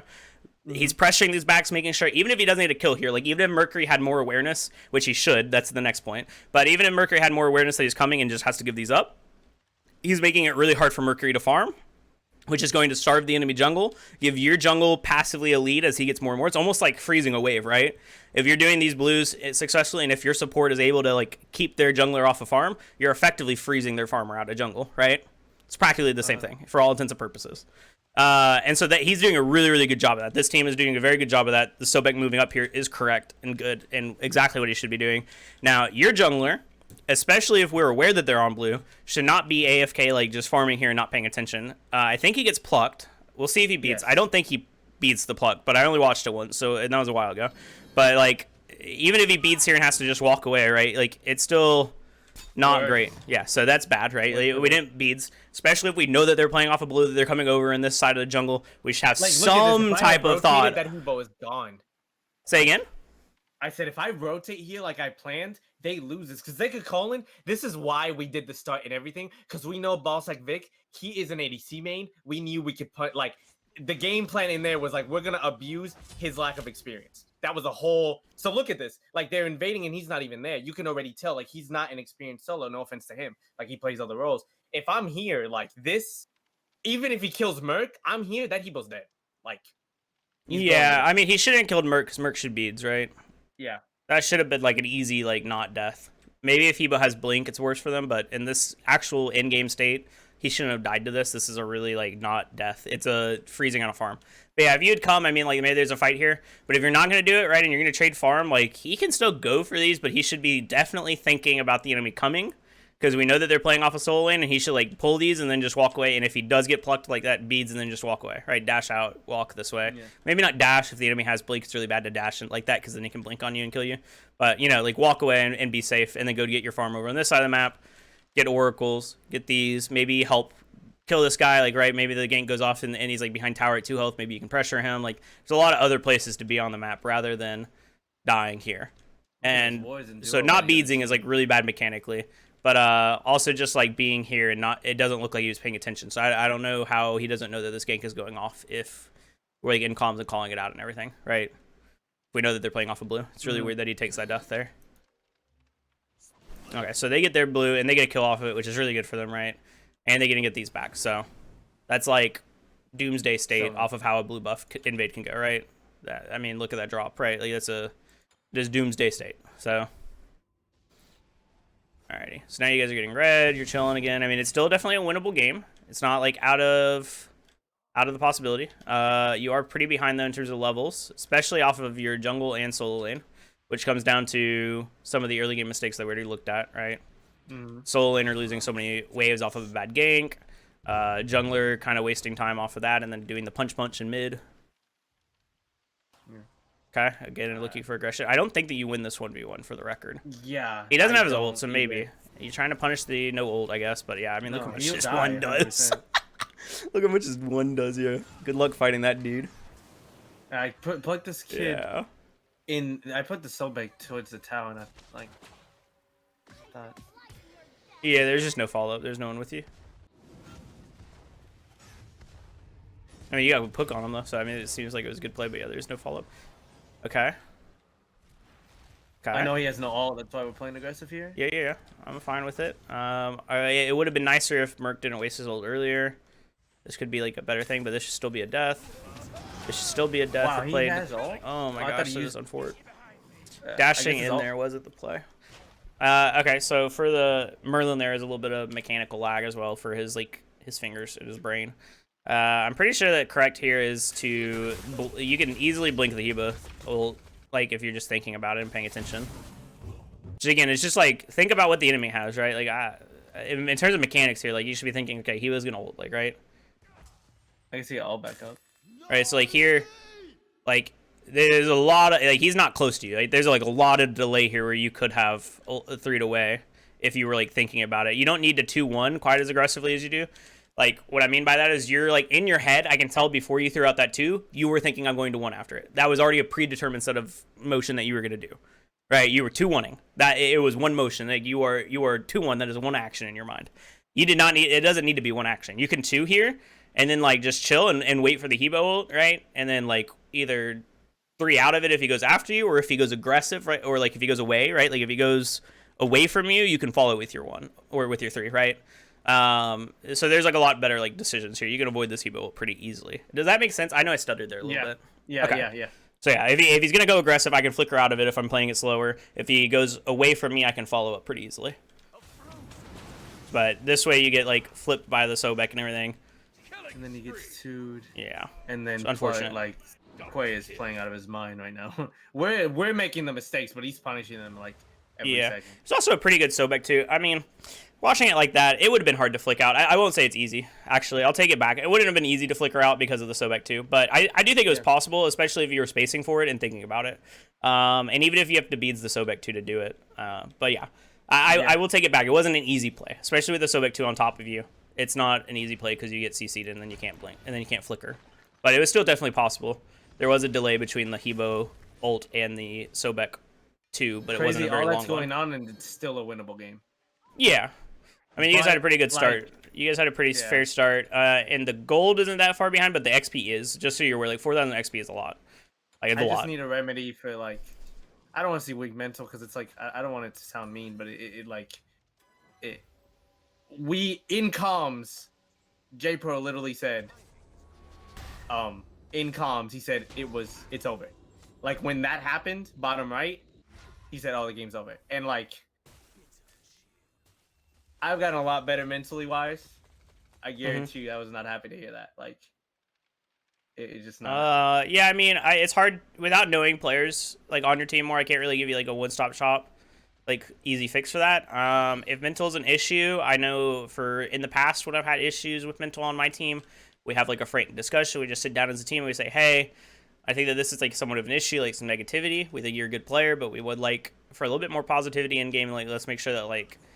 When we're playing scrims, when we're playing Smite Prime, like, we be positive and we're having fun no matter what's happening. Because it's not, like, there's no value. You're not getting better if you're, like, getting tilted. You know what I mean? Like, if you're getting tilted, you're not actually practicing or, like, improving.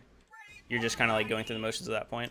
So if it is an issue, just have like a frank conversation. Just be like, hey, like, we think you're a good player. This isn't like a we hate you or anything like that. We like you as a person. We just think that you get a little tilted in the game, and we would like for you to try to focus on being a little bit more positive. I had one player once upon a time who constantly exclaimed, like, when they were having bad things happen. And by the way, that has worked with my team, because my team, when I first joined, my little LATAM team, it was a lot. I understand some inappropriate Spanish words. It's probably my strongest section of Spanish speaking is inappropriate words, and I knew a lot of what they were saying, if that makes any sense. Okay. Yeah. So we improved on that a lot, because I was like, listen, I'm not gonna listen to it. If you guys are gonna fucking rage to each other for 30 minutes, I'm not gonna sit here and listen and watch scrims. Like, it's not worth it in my time. Right, it's not an enjoyable experience for me. So I made them clean it up, and we did better. And that was a process, and it takes time. It's not like an instant fix. If you tell him today, tomorrow he's not going to come in and be a rain of sunshine, right? It takes time and it takes work. But as long as he's willing to commit to it and say, like, I will work on that. That is something I can be better at. That's enough for me. Like, thumbs up. If it slips, we'll just say, like, after the game, I'll step to the side with him and be like, hey, you know, you got a little frustrated again tonight. Let's keep working on that. You're doing a better job lately, but let's make sure that we're not going back into those old habits.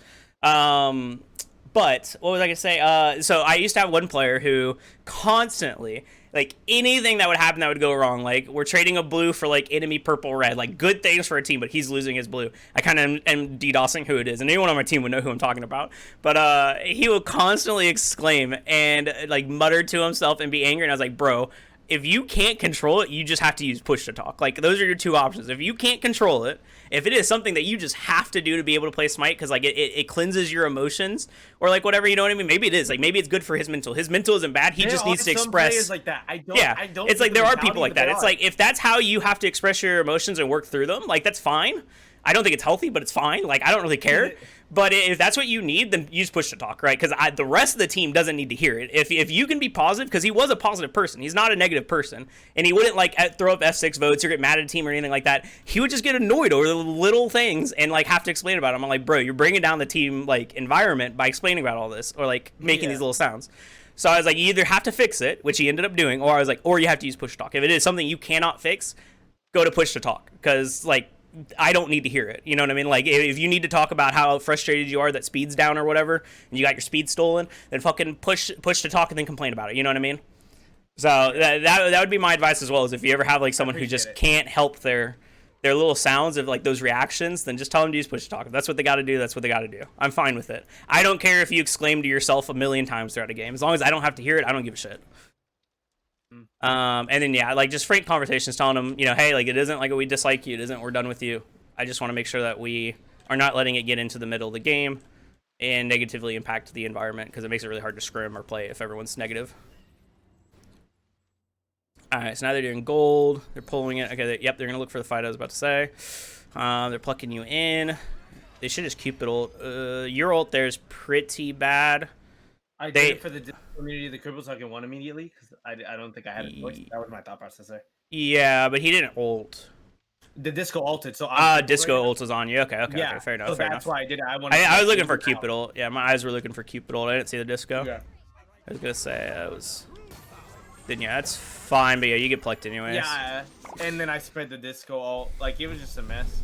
Maybe I could have played that better, but not going in, or, like, again, better wardage. Because it seems like they're out warding us and doing badly, even though they're playing the blue side, which is impressive. Like, they have, like, excellent wards. Yeah. They're hunting. Yeah, so I mean, where you're positioned is a little funky. Number one, right? Like, over top here. I think he walked from duo, though. Let's walk one more time. I think that you walked from duo. Yeah, you wouldn't split this wave, and then you're walking in. They're on gold. They're on gold. Okay, so, like, first off, I'm walking to gold. The enemy team's on it. My team's not here, right? That's an awareness thing on the map. Right, my team isn't here yet. I wasn't aware of. I'll take responsibility for that. Right, yeah, so that's an awareness on the map type of thing. So if your team isn't there, you have a couple options. Either A, I'm tanky enough, like, maybe they're trying to steal it when we're ahead, right? And maybe I'm tanky enough where they can't easily kill me. So maybe I can actually go in and make space and, like, space check, right? The second opportunity, or second option, is I can play aggressive. Like, I could path aggressively and try to either A, make them uncomfortable because they'll see me on wards, right? And maybe they drop it. Or B, I can set up for a fight after the fact, right? Like, just try to, like, fight after this gold drops. They'll use cooldowns on it. Like, let's say that they don't have a ward here, obviously, right? They do, but obviously, let's say that they don't have it warded, and you're able to walk behind and they don't know you're there. You can like set up for a fight after the fact, and then like when your team gets a little bit closer and is in position, then you can like blink one and try to push them off. You can try to catch them like walking up here, like wherever you have to like try to fight right after the fact, right? Because if you fight after a Gold Fury, it's generally a better fight for you than it would be otherwise because they use cooldowns to burn it, right? Right. So they use cooldowns on it, so they have some important cooldowns down. They'll have Hebo 1 down, Hebo 3 down. Yeah, they'll have like Hebo 3 down, they'll have Disco 1, 2 down, Cupid 1 down, right? Like they'll have a lot of stuff down, theoretically. And so you can use that to get like a good fight off. This is like a really tough situation. I mean, it's a good gold call for them because they're ahead and no one was really in position to do it. I don't know if they knew that these guys weren't here, but they ended up not being here, so it's like a really good call for them. I think what should happen is as you get Sobek plucked, or as you're walking up, you should be thinking again about what the enemy has. I should be thinking, okay, Hebo might... He's level 12, he might have Blink. Maybe he Blink ults me. I'd be thinking about that in the back of my head. I'd be thinking about Sobek pluck as the other primary thing to like think about, right? So Sobek plucks me, I need to have some type of answer for it. What's your only answer for Sobek pluck? My only answer? Driving strike if I don't get crippled away or towards them. Nope, you have another answer. You have an answer. How do you stop from getting Sobek plucked? I can ult it? Can I really? Yeah. The frame? Yeah, you're CC immune. What? I don't know who beats who, like frame wise. Like, I mean, if he plucks, right? If he plucks and then you press your 4 button, you'll glow CC immunity and he'll hit you as you're immune and then you won't get plucked. Okay. Yeah. Right? Yeah, that is an option. Right, so your other option here, I mean, this is like a really bad situation, but the other option here is like maybe you could have been thinking about Sobek pluck, you can move up, and then as he plucks you, try to throw your ult over the wall to get damage onto them. I don't know if that's best scenario for you, though. I still think I would probably prefer to go this way and just look for a fight after the fact, but if you're going to move this way and walk into the Sobek, you should probably try to pluck. I think that you live at the very least if you pluck, or if you ult his pluck, right? And so, because once you get plucked in here, I think you're just dead. I don't mean. Yeah, I could have easily just forward there. I agree. Yeah, so if you just boulder there and just throw it kind of in the direction of his team, wherever you think that they're at, you try to get some value off of your ult, and you stop the pluck. I mean, after your ult goes off as well, you can then, like, one the Sobek into the wall, like, right here without committing much, right? Like, maybe he's sped off from his team, and then, like, your ADC can start pumping damage into the Sobek. Like, maybe things start going well. But, again, I do want to emphasize that this is, like, I'm telling you things, but there's no guarantee that any of this works because you guys are in a bad position, right? So if you start from a bad position, no matter how well you played, it can kind of go poorly for you. You guys are really behind in the game. Like, number one, you're really behind in the game, and then number two, you weren't, like, grouped in time for this. Like, you weren't, like, in the right area for it. So it's, like, it's a good gold pull from them. They might still just win the fight even if you play it perfectly. Right? So, but I don't think you played it perfectly, though. I do think that you had other options than what you did. Agreed. Getting plucked in there is, like, really bad. I mean, that's, like, the second time. Like, the same thing with Merlin earlier. Just be thinking about what the enemy team is going to be doing as you're walking into these situations. Think, like, what resources do they have? They have Hebo ults. They have Sobek plucks, right? Think about what they have and what is your answers. Doing purple here in front of them all is kind of interesting. I assume that you thought that they went back to gold, but they did not, my friend. You're going to live, but you have to use your beads. Yeah, that was kind of an interesting purple pull. It was a little bit of a lack of awareness again of like, hey, they could just come to you. You had your special ward too, so you could throw it in like a special ward to keep an eye out for them. That would have been like a pretty easy ward to throw out. It's very similar like when you're in mid in the 2v2 early. If you have like a weak 2v2, a lot of the times you'll throw down your ward as you walk to red.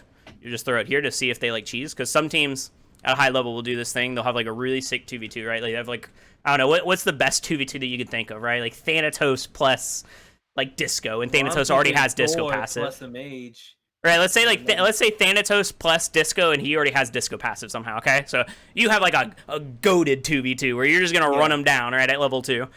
So what some teams will do is they might like gesture toward their red, and then they'll turn around and walk and try to cheese you, right? Because the lane is cleared at that point. People clear and then they go to red.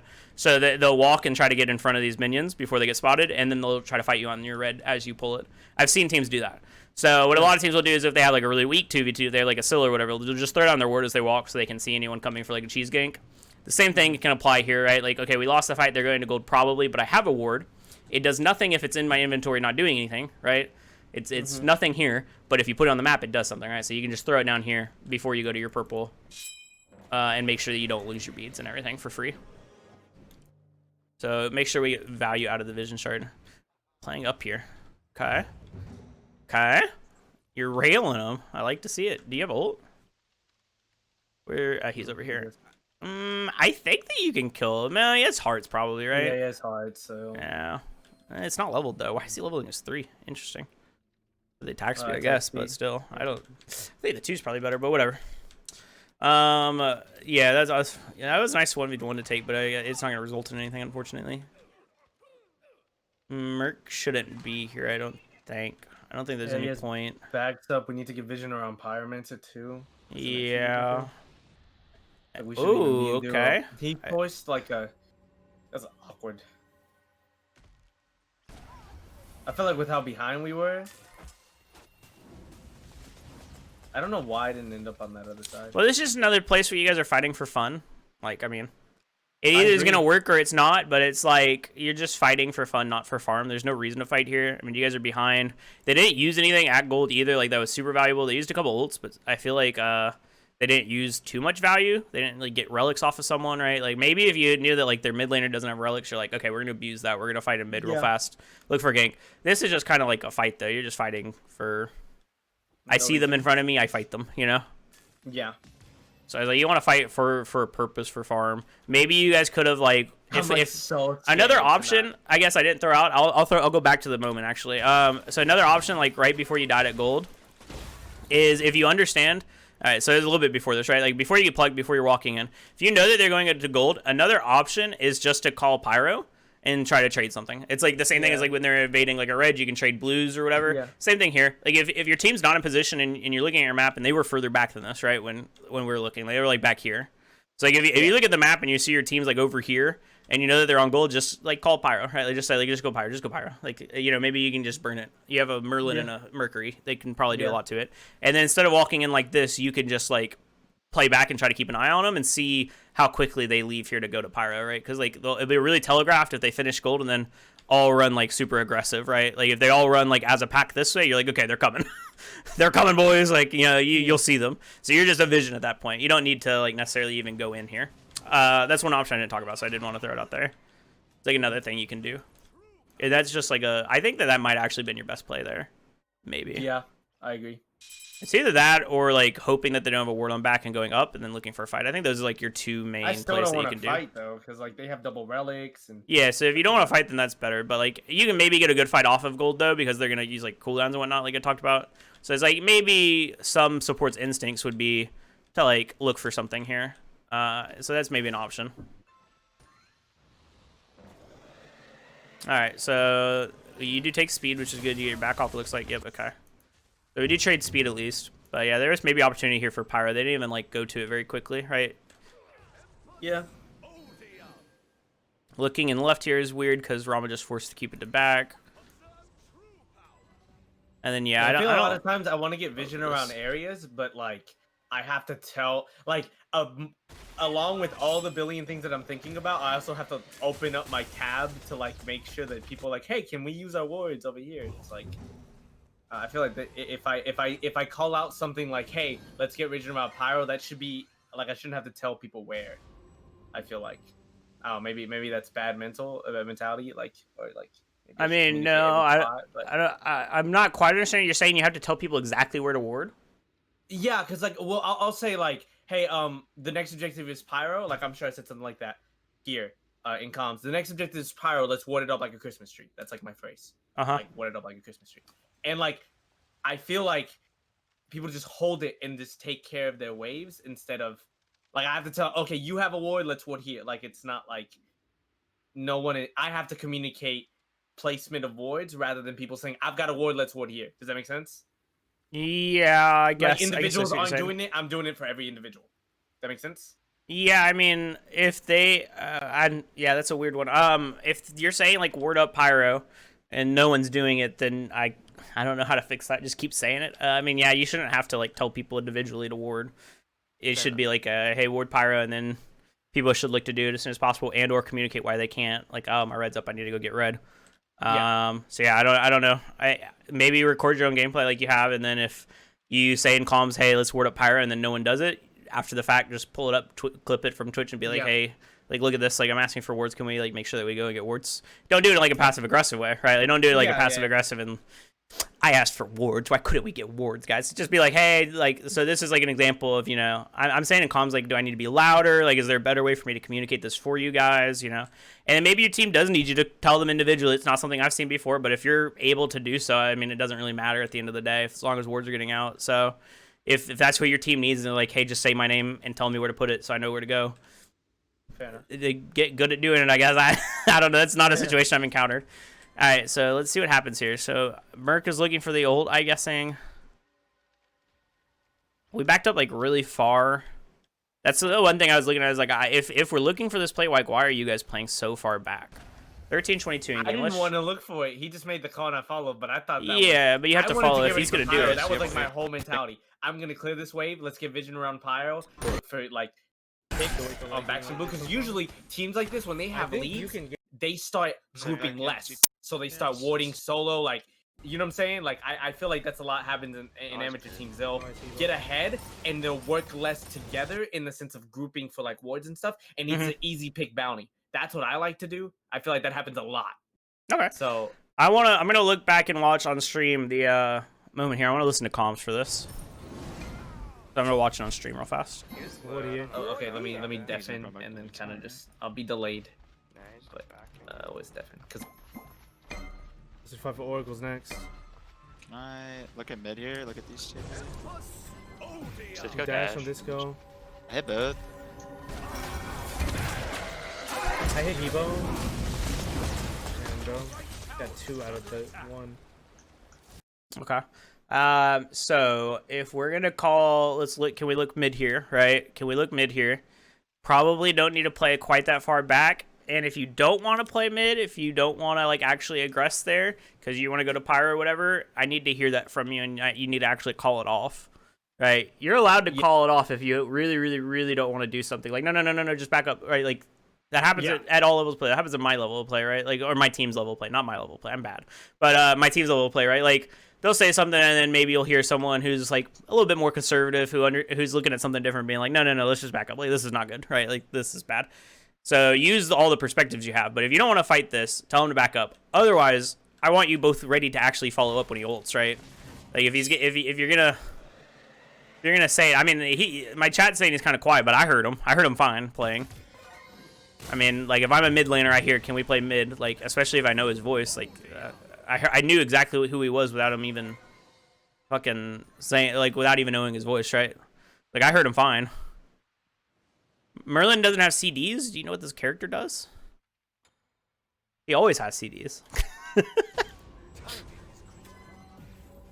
Right, but I mean, just the fact, can we play mid here, right? It should be enough for you to think, like, to play up, right? Probably don't need to go this far back. If you're looking for a fight here, and he's gonna ult through like this, like, I don't know, it's just an awareness thing. Like, you need to be in range to, like, follow up. Yeah. You don't want to get Sobek plucked, but again, if you're thinking about it, you can 3 out of the Sobek pluck. You can.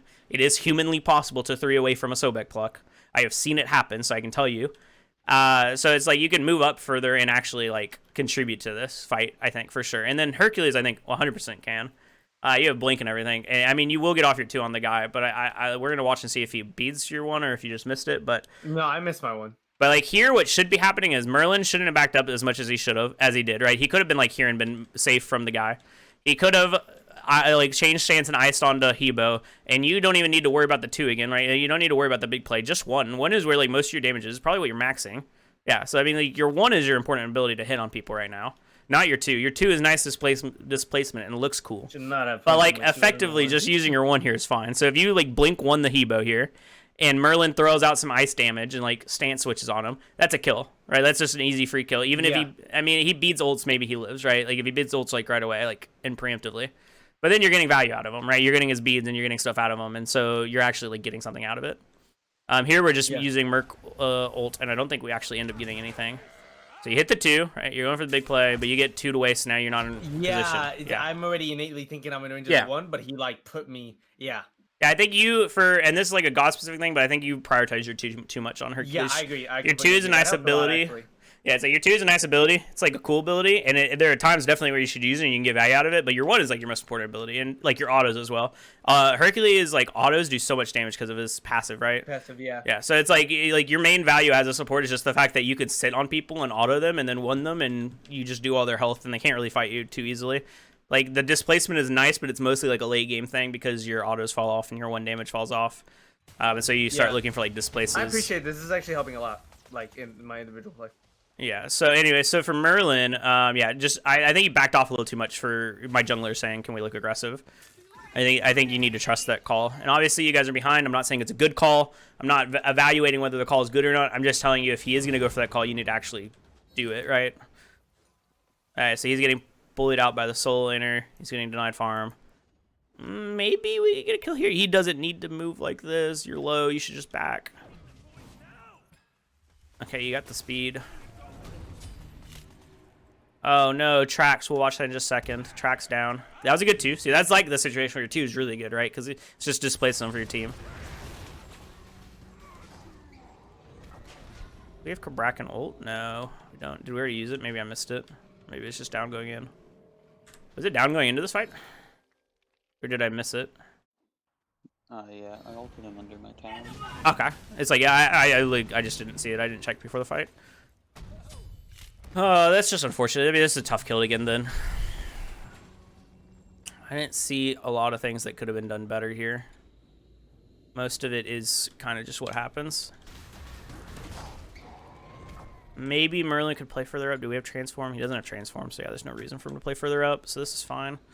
Yeah, I mean, he's just ahead. He's a beefy soul, and he's gonna live. But you got the speed, and you punish him. You get like a lot of his health back. He's gonna have to like back and everything like that. You probably don't need to commit at this point any further. Just get her on blue. Maybe you could turn on Sobek. Okay, missed the 1. Unfortunate. Even if you hit the 1, I don't know if it's that good. By the way, that was really good by your Merlin. You're gonna die to the Hebo though. No, yeah, no. Man, oh wait. Yeah, you're gonna die to someone though. Yeah. Maybe I should. Okay, the Kraken ult comes. Unfortunate, did he just squeeze around it? Oh, was there like a little path here? How did he get around that? I thought you had him. I thought you had him like a bug in a cage. Alright, he ults through. Now, I mean, if you keep walking there, you might live just because he's out of mana, but that's like, that is not something I would expect even like really, really good players to always be aware of, right? Like, in the middle of the fight, Hebo shows up and ults. Like, yeah, it's like in the middle of the fight, Hebo shows up and ults me. Like, and you're supposed to instantly recognize he doesn't have mana. That's not a realistic thing. Not even for like SPL. Like, really, really good players wouldn't necessarily instantly recognize that. So, okay, let's watch this. How does he? Oh no, is there like just a little sliver that he can get out? Oh my gosh, that is so painful. Ah, that is painful. Okay, well, actually, would he have gotten out if he didn't auto? I think he would have. Yeah, I think he was already out. Like, yeah, that is pain. I don't know if he dies, even if he doesn't, because he's pretty healthy and his team is coming. Right yeah, well, yeah, true. Yeah, he probably would end up dying. That is unfortunate. All right. But at the end of the day, it is what it is. We tried our hardest. This doesn't actually go all that badly for us, and I didn't see a lot of areas to improve. We're kind of just, oh, gosh, we got discontinued. We were just kind of behind going into it. The only thing I'll say is I think that we over-chase a couple of these. Like, right around here, I would think that you should maybe just be thinking about either the Sobek, turning around for the Sobek, or, like, just full disengaging. Like, that's what I was thinking, was after Sobek. I was talking to the Kraken, sorry. I should specify. I was talking to Kraken, should he be thinking about, like, full turning around on the Sobek here? I mean, do you have the kill? Do you have something that can kill this guy? Right? No, then at this point, probably just turn around and try to help, like, hit the person that your team can hit. Right? That's always, like, an important thing to pay attention to, is who can my team hit. And then at this point, like, I would be thinking to just leave it. Like, just let it go. There's no more here. We got our speed, and we managed to get some cooldowns for the Coca-Cola. We poked him out, but, like, there's no kills here anymore. I would have been looking to drop it at this point. Like, once the Sobek ults, I should specify an exact time. Second the Sobek ults, I think that we should just leave it. Fair? Yeah. I think at that point, like, you've got enough value. There's no more fighting. Now, this is a sick Merlin, too. It's very, very nice, and we get the kill on Sobek, so that goes fine for us. Trading supports is really good. This is unfortunate, I think, that we don't get the kill. Maybe you could have body blocked there. Like, Yeah, and Merc doesn't have ult, I don't think. Yeah, so he doesn't have ult to go through. I called this off, like after this, and it. I saw J Pro autoing a disco. I was like, that is not gonna go well. Just back up. I think he got encouraged because he got that crit, and then it just. I thought the Aegis was nice, but then that happened, and I was like, oh god. Yeah. The disco just played that really well. Yeah, the stacking for disco too was unfortunate. I mean, that's again like a really hard thing, but you probably could have waited to blink until after the disco 2 comes through, or you could have blinked onto like outside of range of it or somehow. But you're Kabrakan, so I don't know how you do that. So yeah, I mean, at the end of the day, it was a 3 for 2, right? Or 3 for 2. No, it was actually a 2. Yeah. No, it was a 3 for 2. I was like, your ADC got sold, but your ADC is not one of the ones I was counting. So yeah, it was a 3 for 2, which isn't the worst trade in the world for you guys. So it was fine. You punished like an over aggression by them. They're just kind of like out of position. Hebo wasn't there for them. Like, it was a weird invade, in my opinion, by the Kakolin. He should have, after poking out the Mercury, just taken that, and they should have regrouped on Pyro. That's like the clean play for them. Instead of like going to speed. Speed is not very valuable at that point, and especially not for him to overextend for it. So you guys did decently. I didn't see a lot of areas where you could have done better. Maybe you could have like found moments to just quit, like when the Sobek ults, but for the most part, you traded well and it went pretty decent. We're gonna watch my ADC get soloed now, which is paying for tracks, but yeah, I didn't see like a ton of improvement there that could have been made. It was pretty decent. Oh, well, that happened fast. Okay. He said something about that he didn't have Aegis. He doesn't have beads or Aegis, yeah? No, he hasn't bought it, but he said he registered in his brain, I have Aegis for all this damage, which I don't even think he turns that with the Aegis on the Cupid heart in the because as soon as he ults, Cupid's just gonna be heart bombing on the way down from the initial one. Like right here, I should not take this. Okay, so let me think here. We have ult here. He said he wanted to Aegis that, but again, he hasn't bought it yet. So I think yeah, but okay. He's like, I'm trying to Aegis this, but I didn't like it. You know what I'm saying? It's like that's what he said. I mean, if he Aegises it, maybe he can like auto a couple times with ult. I won't tell him no. I'm not an ADC, so trust your instincts. But like, yeah, I mean, this just kind of looks bad, based off of the fact that you don't have Aegis and you didn't ult. So yeah, I mean, if he did place his wards, maybe he was thinking that he had Aegis. That's unfortunate. So I guess let's up our awareness to know what relics we have. Okay, that is a first start. I don't think that I kind of agree. I don't think he wins that though, because this guy has full Atlantas and like a tier of Lightblade. So I think he would have to outplay him pretty hard. But listen, if you feel yourself and you think you can outplay the enemy guy, like go for it. At BennyQ in my chat, I've seen some guys who are very good players take some fights that they probably shouldn't take and come away with a W. Wink, wink. So, you know, if you're feeling yourself, go for it, man. I believe in you. Okay, so the fight over there goes poorly. Let's see. We get the tower. Everything's going normal now. Cupid. I mean, that makes it really, really hard to win, though, because now Cupid is so far ahead, right? Oh, yeah. I didn't mean to reverse it. Yeah, so, like, you already had lead in jungle and solo because of the early game. And that death, like, by itself pretty much makes this dude, like, huge. He get red off of it, he gets purple off of it, he gets tower off of it, he gets wave off of it, he gets a kill. Like, it's... That Cupid is swinging now. And Rama didn't even have enough gold to get his kin size me back, so that is, like, he's in a really bad spot. So at this point, I'm going to kind of just speed, because I think most of the actual game has already happened, if that makes any sense. Yeah. Like, as long as they play normal Smite from this point, they should just win, right? Like, you've already lost the game effectively. Which doesn't mean that in-game you guys should quit playing or whatever, because people will throw. But for the sake of a VOD review... Yeah, like, for the sake of a game, like, the game's never over. You should keep playing. You should keep up your mentality, because teams do throw. It happens. I watched it happen many, many times in my life. But for the sake of a VOD review, if I can already know that they didn't throw and that this game ends in 22 minutes, it's not really worth me analyzing and, like, looking for the throw that doesn't happen, right? I'll speed through and kind of see if I think there was an opportunity for them to throw, but... But that doesn't look like an opportunity to throw. About the first picking Herc into this, I think this was an anti. Because okay, we won last week's Smite Prime, and I was first picking Herc every time, and I was fragging on it. I fragged on it in scrims. I think they literally saw the Herc and they were like, okay, how can we make him not be able to make the plays that he makes on Herc? And I think they just created a comp like that. Because if So I don't know. I don't think comp is the issue. I think that just gameplay really was the issue. I think Kirk's fine in this comp. Cupid's good into it in the late game, but Like, their late game against it is really good, but if you had managed to get your early game lead and make sure that, like, you're, like, holding your aggression and whatnot, Herc is fine in this comp, right? Like, he does fine.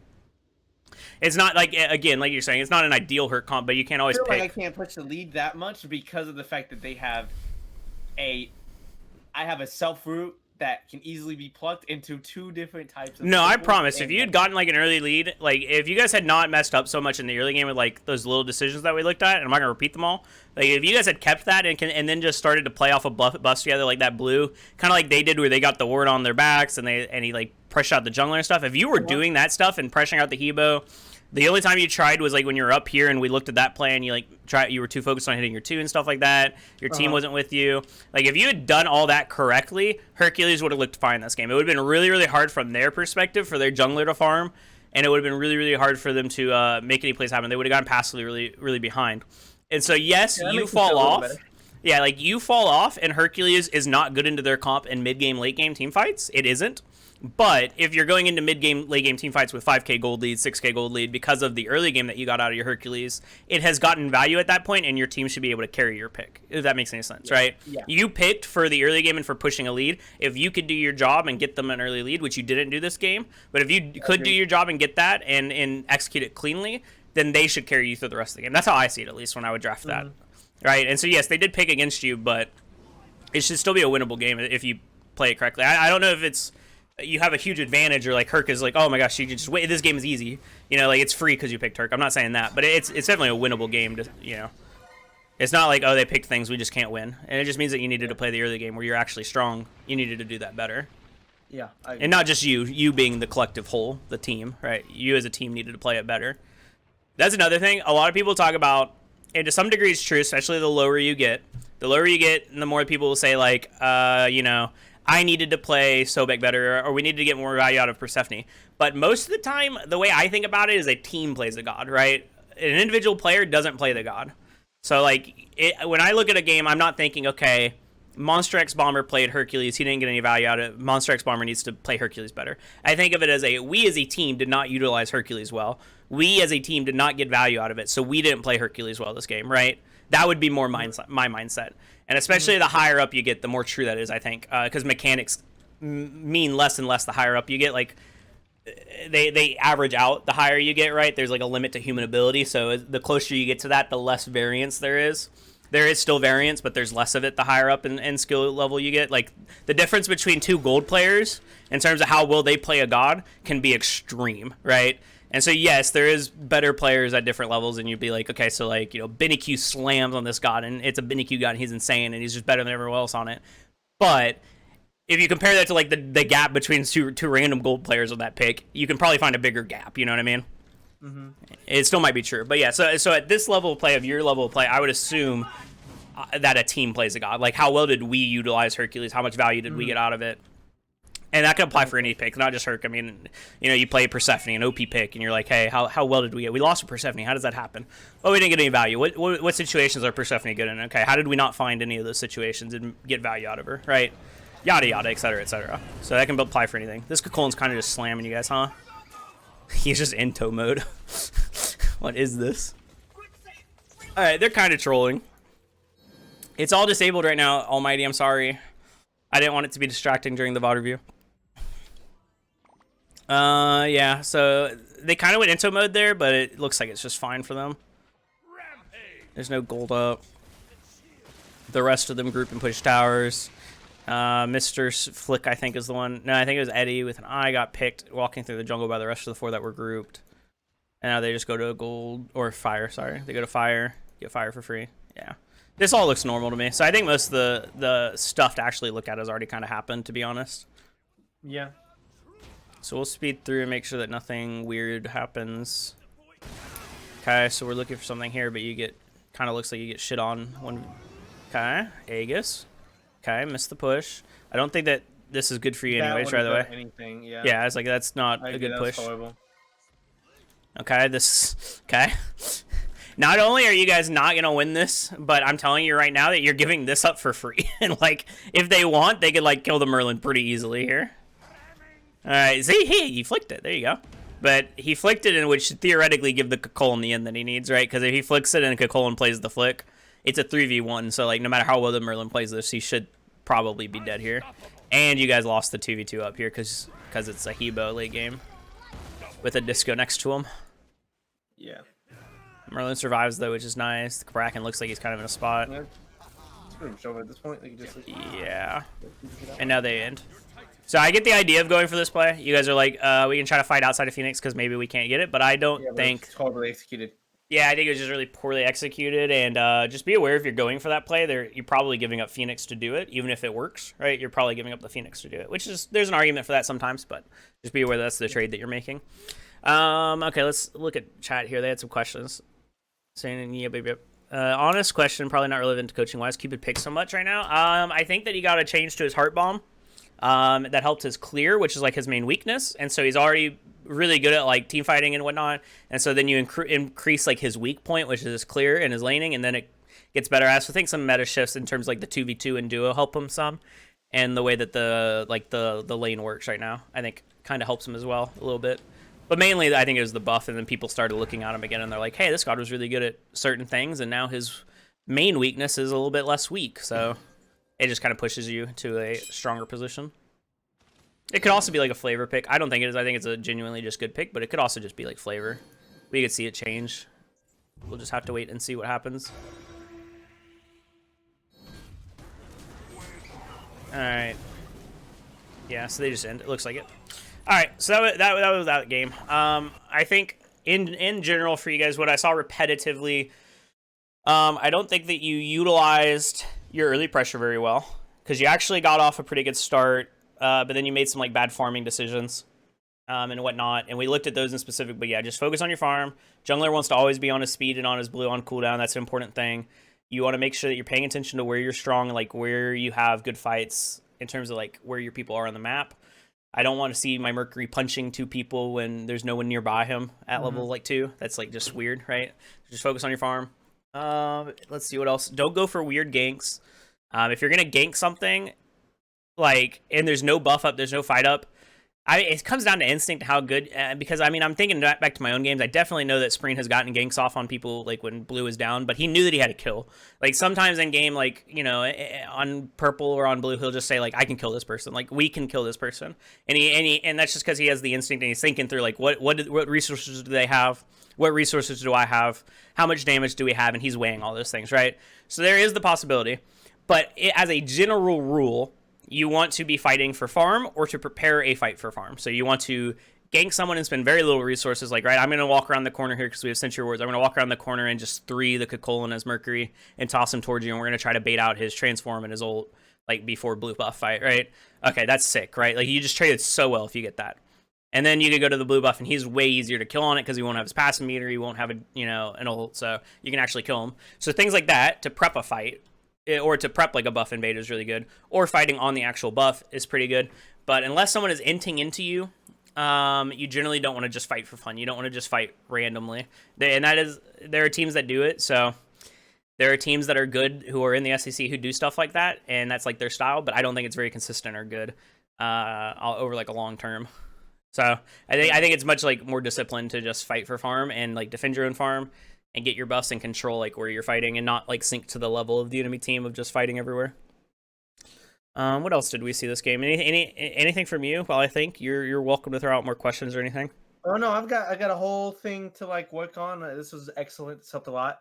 Do you have anything, Flick? No. Okay, well, I'll definitely take these notes for scrims that we're gonna have.